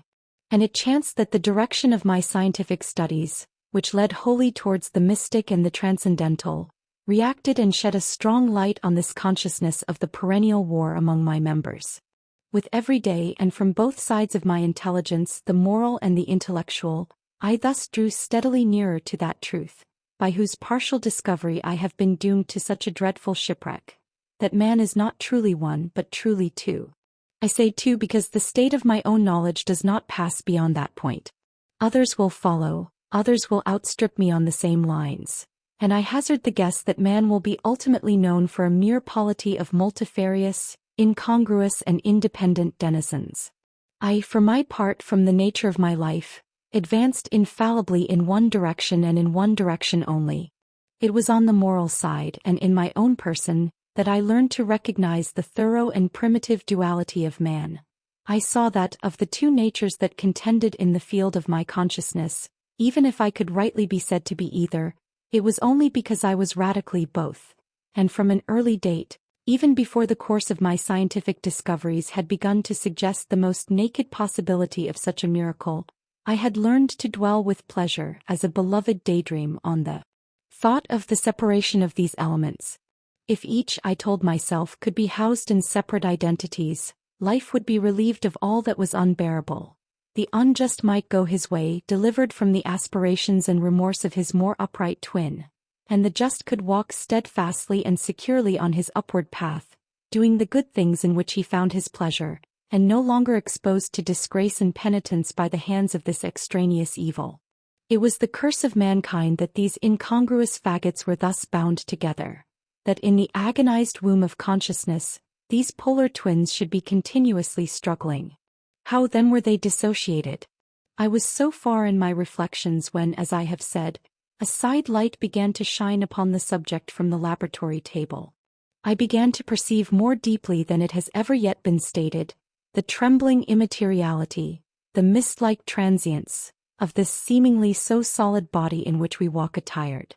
Certain agents I found to have the power to shake and pluck back that fleshly vestment, even as a wind might toss the curtains of a pavilion. For two good reasons I will not enter deeply into this scientific branch of my confession. First, because I have been made to learn that the doom and burthen of our life is bound forever on man's shoulders, and when the attempt is made to cast it off, it but returns upon us with more unfamiliar and more awful pressure. Second, because, as my narrative will make, alas, too evident, my discoveries were incomplete. Enough, then, that I not only recognized my natural body from the mere aura and effulgence of certain of the powers that made up my spirit, but managed to compound a drug by which these powers should be dethroned from their supremacy, and a second form and countenance substituted, none the less natural to me because they were the expression and bore the stamp of lower elements in my soul. I hesitated long before I put this theory to the test of practice. I knew well that I risked death, for any drug that so potently controlled and shook the very fortress of identity, might, by the least scruple of an overdose or at the least inopportunity in the moment of exhibition, utterly blot out that immaterial tabernacle which I looked to it to change. But the temptation of a discovery so singular and profound at last overcame the suggestions of alarm. I had long since prepared my tincture.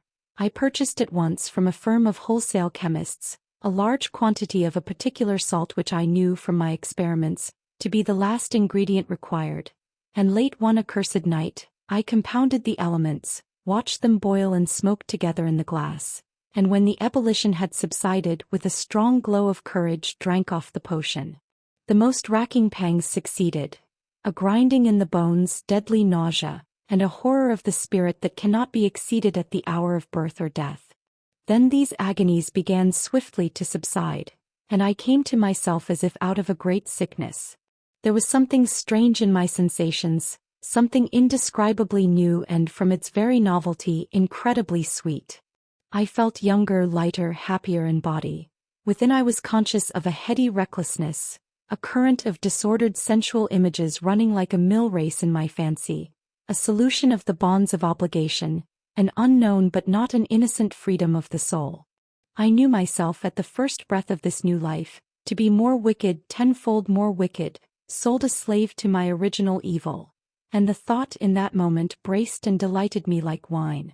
I stretched out my hands, exulting in the freshness of these sensations, and in the act I was suddenly aware that I had lost in stature. There was no mirror at that date in my room. That which stands beside me as I write, was brought there later on and for the very purpose of these transformations. The night, however, was far gone into the morning.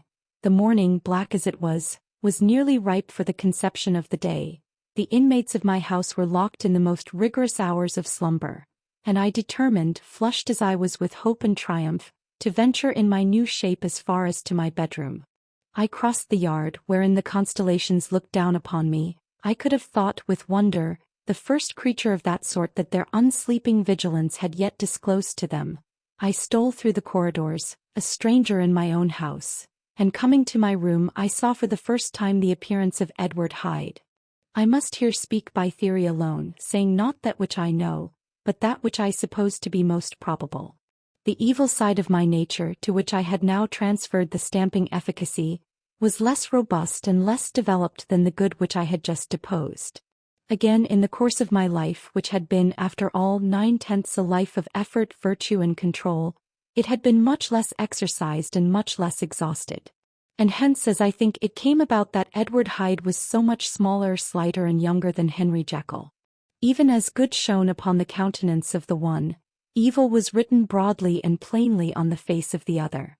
Evil besides, which I must still believe to be the lethal side of man, had left on that body an imprint of deformity and decay.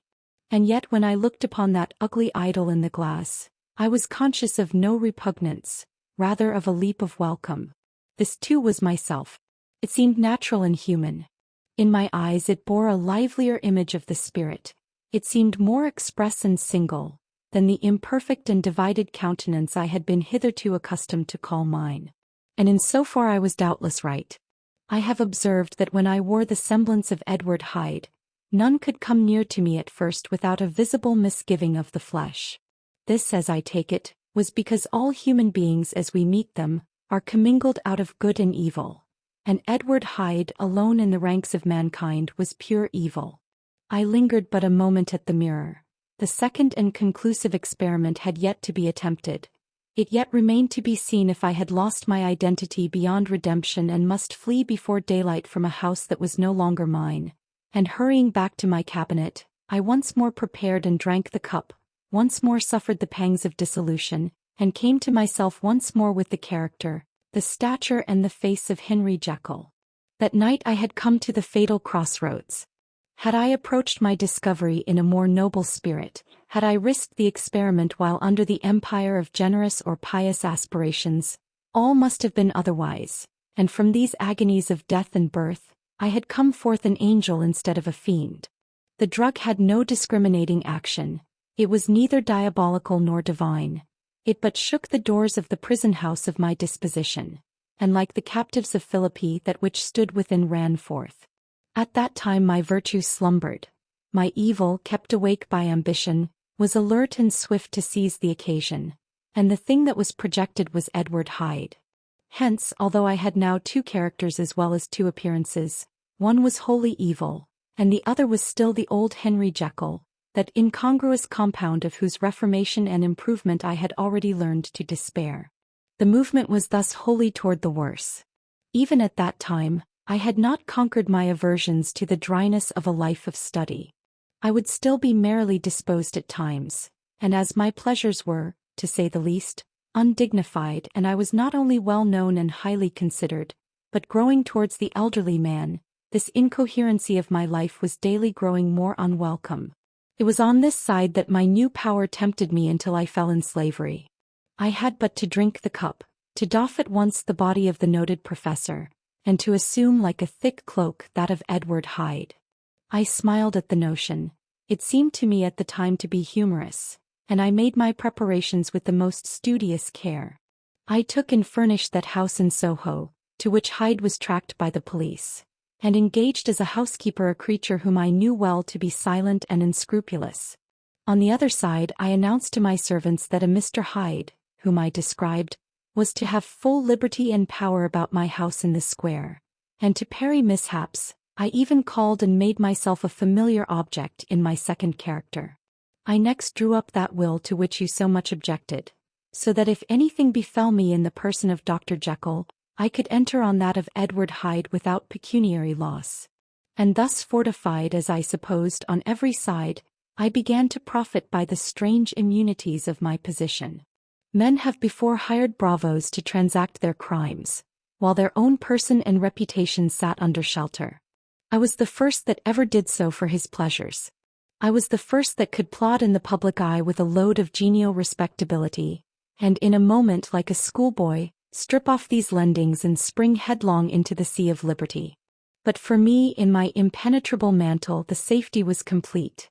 Think of it, I did not even exist. Let me but escape into my laboratory door, give me but a second or two to mix and swallow the draught that I had always standing ready, And whatever he had done, Edward Hyde would pass away like the stain of breath upon a mirror. And there in his stead, quietly at home trimming the midnight lamp in his study, a man who could afford to laugh at suspicion, would be Henry Jekyll. The pleasures which I made haste to seek in my disguise were, as I have said, undignified. I would scarce use a harder term. But in the hands of Edward Hyde, they soon began to turn toward the monstrous. When I would come back from these excursions, I was often plunged into a kind of wonder at my vicarious depravity.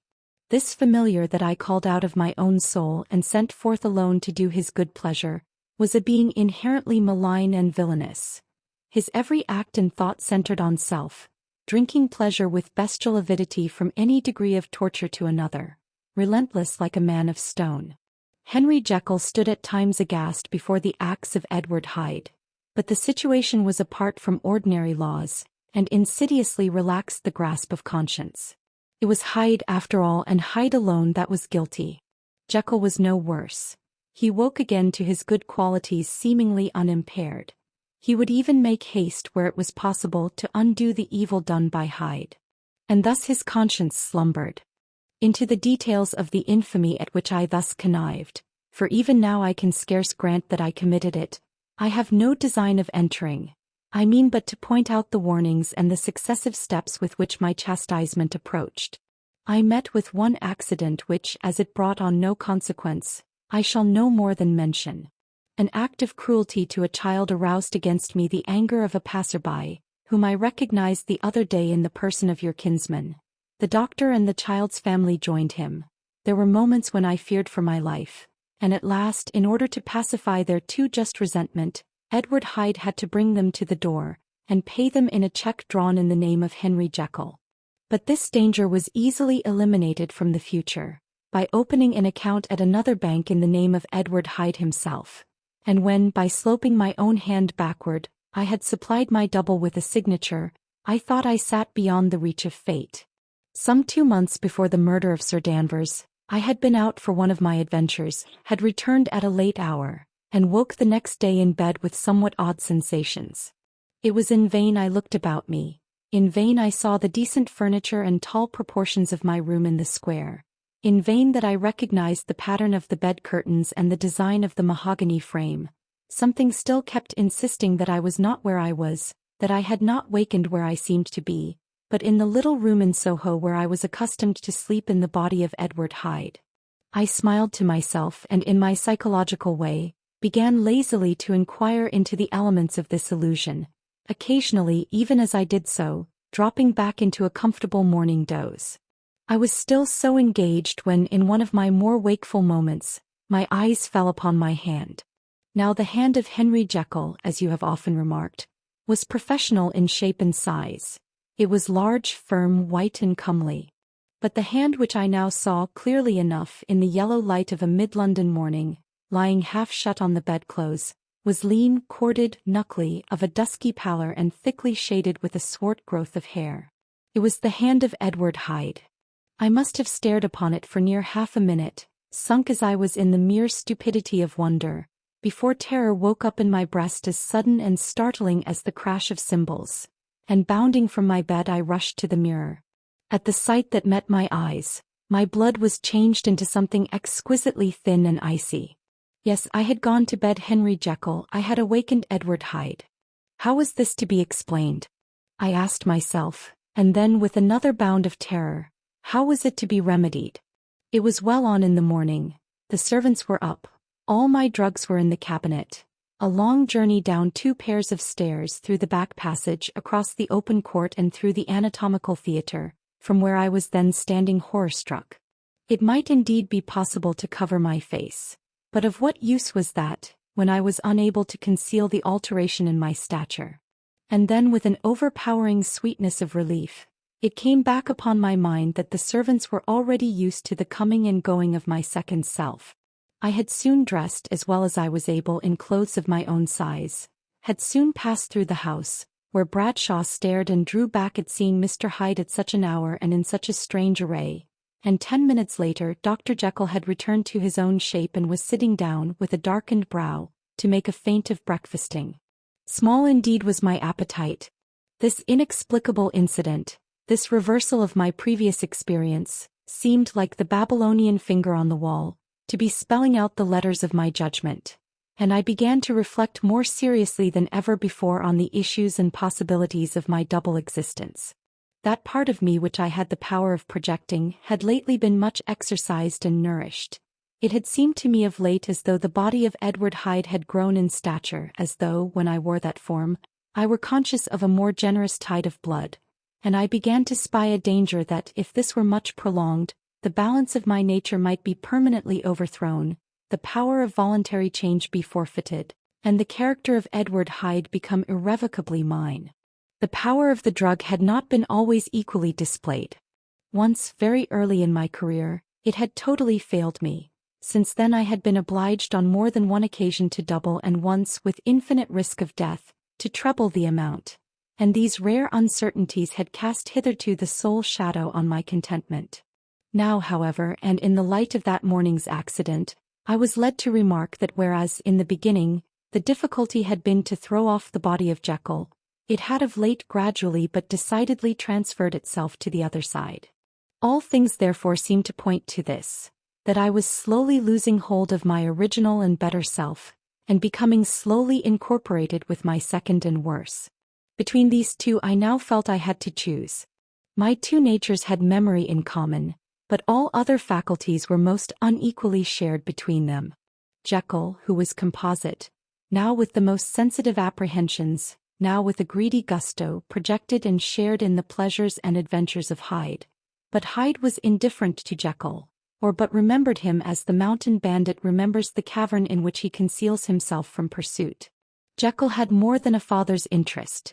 Hyde had more than a son's indifference.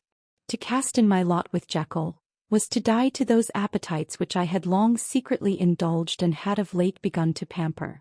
To cast it in with Hyde was to die to 1,000 interests and aspirations, and to become at a blow and forever despised and friendless.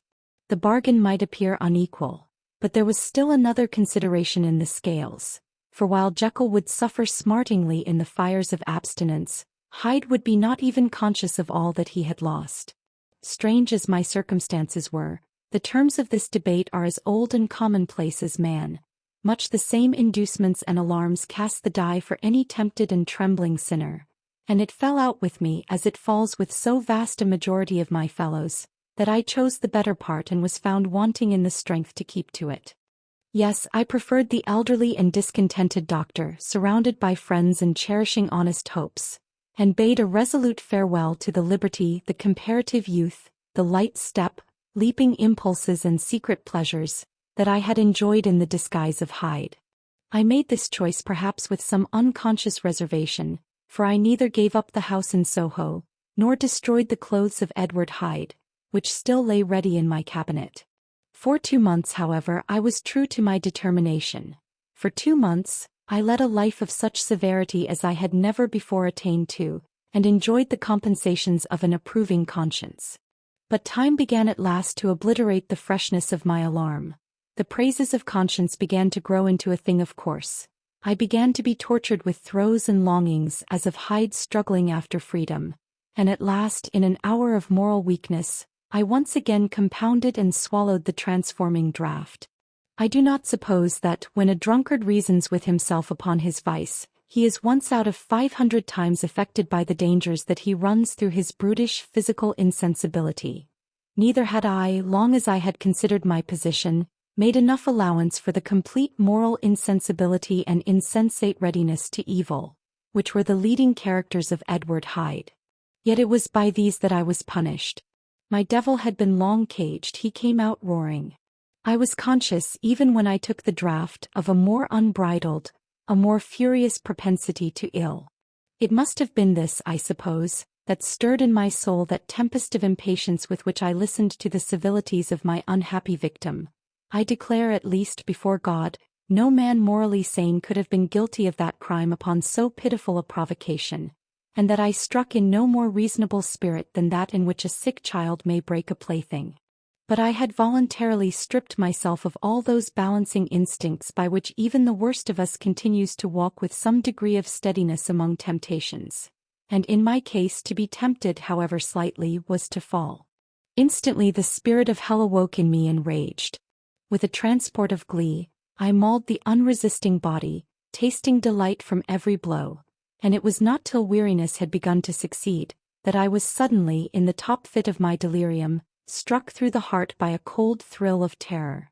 A mist dispersed, I saw my life to be forfeit, and fled from the scene of these excesses at once glorying and trembling, my lust of evil gratified and stimulated, my love of life screwed to the topmost peg.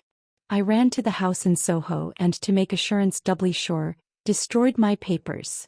Thence I set out through the lamplit streets, in the same divided ecstasy of mind, gloating on my crime, light-headedly devising others in the future, and yet still hastening and still hearkening in my wake for the steps of the avenger. Hyde had a song upon his lips as he compounded the draught, and as he drank it pledged the dead man. The pangs of transformation had not done tearing him before Henry Jekyll, with streaming tears of gratitude and remorse, had fallen upon his knees and lifted his clasped hands to God. The veil of self-indulgence was rent from head to foot. I saw my life as a whole. I followed it up from the days of childhood, when I had walked with my father's hand, and through the self-denying toils of my professional life, to arrive again and again, with the same sense of unreality, at the damned horrors of the evening. I could have screamed aloud. I sought with tears and prayers to smother down the crowd of hideous images and sounds with which my memory swarmed against me. And still, between the petitions, the ugly face of my iniquity stared into my soul. As the acuteness of this remorse began to die away, it was succeeded by a sense of joy. The problem of my conduct was solved. Hyde was thenceforth impossible. Whether I would or not, I was now confined to the better part of my existence. And oh, how I rejoiced to think of it! With what willing humility I embraced anew the restrictions of natural life. With what sincere renunciation I locked the door by which I had so often gone and come, and ground the key under my heel. The next day came the news that the murder had not been overlooked, that the guilt of Hyde was patent to the world, and that the victim was a man high in public estimation. It was not only a crime, it had been a tragic folly. I think I was glad to know it. I think I was glad to have my better impulses thus buttressed and guarded by the terrors of the scaffold. Jekyll was now my city of refuge. Let but Hyde peep out an instant, and the hands of all men would be raised to take and slay him. I resolved in my future conduct to redeem the past, and I can say with honesty that my resolve was fruitful of some good. You know yourself how earnestly, in the last months of the last year, I labored to relieve suffering. You know that much was done for others and that the days passed quietly, almost happily for myself. Nor can I truly say that I wearied of this beneficent and innocent life. I think instead that I daily enjoyed it more completely, but I was still cursed with my duality of purpose, and as the first edge of my penitence wore off, the lower side of me, so long indulged, so recently chained down, began to growl for license. Not that I dreamed of resuscitating Hyde. The bare idea of that would startle me to frenzy. No, it was in my own person that I was once more tempted to trifle with my conscience, and it was as an ordinary secret sinner that I at last fell before the assaults of temptation. There comes an end to all things. The most capacious measure is filled at last, and this brief condescension to my evil finally destroyed the balance of my soul. And yet I was not alarmed. The fall seemed natural, like a return to the old days before I had made my discovery. It was a fine, clear January day, wet underfoot where the frost had melted, but cloudless overhead, and the Regent's Park was full of winter chirrupings and sweet with spring odors. I sat in the sun on a bench, the animal within me licking the chops of memory, the spiritual side a little drowsed, promising subsequent penitence, but not yet moved to begin. After all, I reflected, I was like my neighbors, and then I smiled, comparing myself with other men, comparing my active goodwill with the lazy cruelty of their neglect. Moment of that vainglorious thought, a qualm came over me, a horrid nausea and the most deadly shuddering. These passed away and left me faint, and then as in its turn faintness subsided, I began to be aware of a change in the temper of my thoughts, a greater boldness, a contempt of danger, a solution of the bonds of obligation. I looked down. My clothes hung formlessly on my shrunken limbs. The hand that lay on my knee was corded and hairy. I was once more Edward Hyde. A moment before I had been safe of all men's respect, wealthy, beloved, the cloth laying for me in the dining room at home, and now I was the common quarry of mankind, hunted, houseless, a known murderer, thrall to the gallows. My reason wavered, but it did not fail me utterly. I have more than once observed that in my second character, my faculties seemed sharpened to a point and my spirits more tensely elastic. Thus it came about that, where Jekyll perhaps might have succumbed, Hyde rose to the importance of the moment. My drugs were in one of the presses of my cabinet. How was I to reach them? That was the problem that, crushing my temples in my hands, I set myself to solve. The laboratory door I had closed. If I sought to enter by the house, my own servants would consign me to the gallows. I saw I must employ another hand and thought of Lanyon. How was he to be reached? How persuaded? Supposing that I escaped capture in the streets, how was I to make my way into his presence? And how should I, an unknown and displeasing visitor, prevail on the famous physician to rifle the study of his colleague Dr. Jekyll? Then I remembered that of my original character, one part remained to me. I could write my own hand, and once I had conceived that kindling spark, the way that I must follow became lighted up from end to end. Thereupon I arranged my clothes as best I could and summoning a passing hansom, drove to an hotel in Portland Street, the name of which I chanced to remember. At my appearance, which was indeed comical enough, however tragic a fate these garments covered, the driver could not conceal his mirth. I gnashed my teeth upon him with a gust of devilish fury, and the smile withered from his face, happily for him, yet more happily for myself, for in another instant I had certainly dragged him from his perch. At the inn as I entered, I looked about me with so black a countenance as made the attendants tremble. Not a look did they exchange in my presence, but obsequiously took my orders, led me to a private room and brought me wherewithal to write. Hyde in danger of his life was a creature new to me, shaken with inordinate anger, strung to the pitch of murder, lusting to inflict pain. Yet the creature was astute, mastered his fury with a great effort of the will, composed his two important letters, one to Lanyon and one to Poole, and that he might receive actual evidence of their being posted, sent them out with directions that they should be registered. Thenceforward he sat all day over the fire in the private room, gnawing his nails. There he dined, sitting alone with his fears, the waiter visibly quailing before his eye. And thence, when the night was fully come, he set forth in the corner of a closed cab, and was driven to and fro about the streets of the city. I cannot say that child of hell had nothing human, nothing lived in him but fear and hatred. And when at last, thinking the driver had begun to grow suspicious, he discharged the cab and ventured on foot, attired in his misfitting clothes, an object marked out for observation, into the midst of the nocturnal passengers, these two base passions raged within him like a tempest.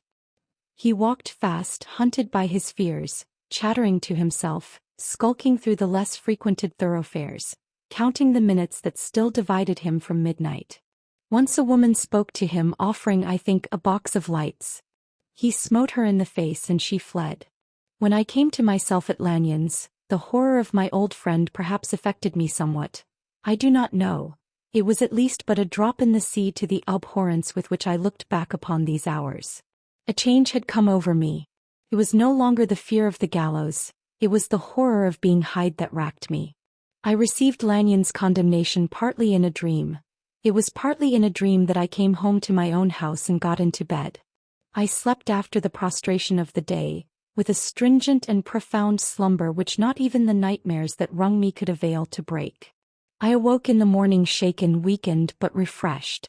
I still hated and feared the thought of the brute that slept within me, and I had not of course forgotten the appalling dangers of the day before. But I was once more at home in my own house and close to my drugs, and gratitude for my escape shone so strong in my soul that it almost rivaled the brightness of hope. I was stepping leisurely across the court after breakfast, drinking the chill of the air with pleasure, when I was seized again with those indescribable sensations that heralded the change, and I had but the time to gain the shelter of my cabinet, before I was once again raging and freezing with the passions of Hyde. It took on this occasion a double dose to recall me to myself, and alas! 6 hours after, as I sat looking sadly in the fire, the pangs returned, and the drug had to be re-administered. In short, from that day forth it seemed only by a great effort as of gymnastics, and only under the immediate stimulation of the drug, that I was able to wear the countenance of Jekyll. At all hours of the day and night, I would be taken with the premonitory shudder. Above all, if I slept or even dozed for a moment in my chair, it was always as Hyde that I awakened. Under the strain of this continually impending doom and by the sleeplessness to which I now condemned myself, even beyond what I had thought possible to man, I became in my own person, a creature eaten up and emptied by fever, languidly weak both in body and mind, and solely occupied by one thought, the horror of my other self. But when I slept, or when the virtue of the medicine wore off, I would leap almost without transition, for the pangs of transformation grew daily less marked, into the possession of a fancy brimming with images of terror, a soul boiling with causeless hatreds, and a body that seemed not strong enough to contain the raging energies of life. The powers of Hyde seemed to have grown with the sickliness of Jekyll. And certainly the hate that now divided them was equal on each side. With Jekyll it was a thing of vital instinct. He had now seen the full deformity of that creature that shared with him some of the phenomena of consciousness, and was co-heir with him to death. And beyond these links of community which in themselves made the most poignant part of his distress, he thought of Hyde, for all his energy of life, as of something not only hellish but inorganic. This was the shocking thing, that the slime of the pit seemed to utter cries and voices, that the amorphous dust gesticulated and sinned, that what was dead and had no shape should usurp the offices of life. And this again, that insurgent horror was knit to him closer than a wife, closer than an eye, lay caged in his flesh, where he heard it mutter and felt it struggle to be born, and at every hour of weakness and in the confidence of slumber, prevailed against him and deposed him out of life. The hatred of Hyde for Jekyll was of a different order. His terror of the gallows drove him continually to commit temporary suicide, and return to his subordinate station of a part instead of a person. But he loathed the necessity, he loathed the despondency into which Jekyll was now fallen, and he resented the dislike with which he was himself regarded. Hence the ape-like tricks that he would play me, scrawling in my own hand blasphemies on the pages of my books, burning the letters and destroying the portrait of my father. And indeed, had it not been for his fear of death, he would long ago have ruined himself in order to involve me in the ruin.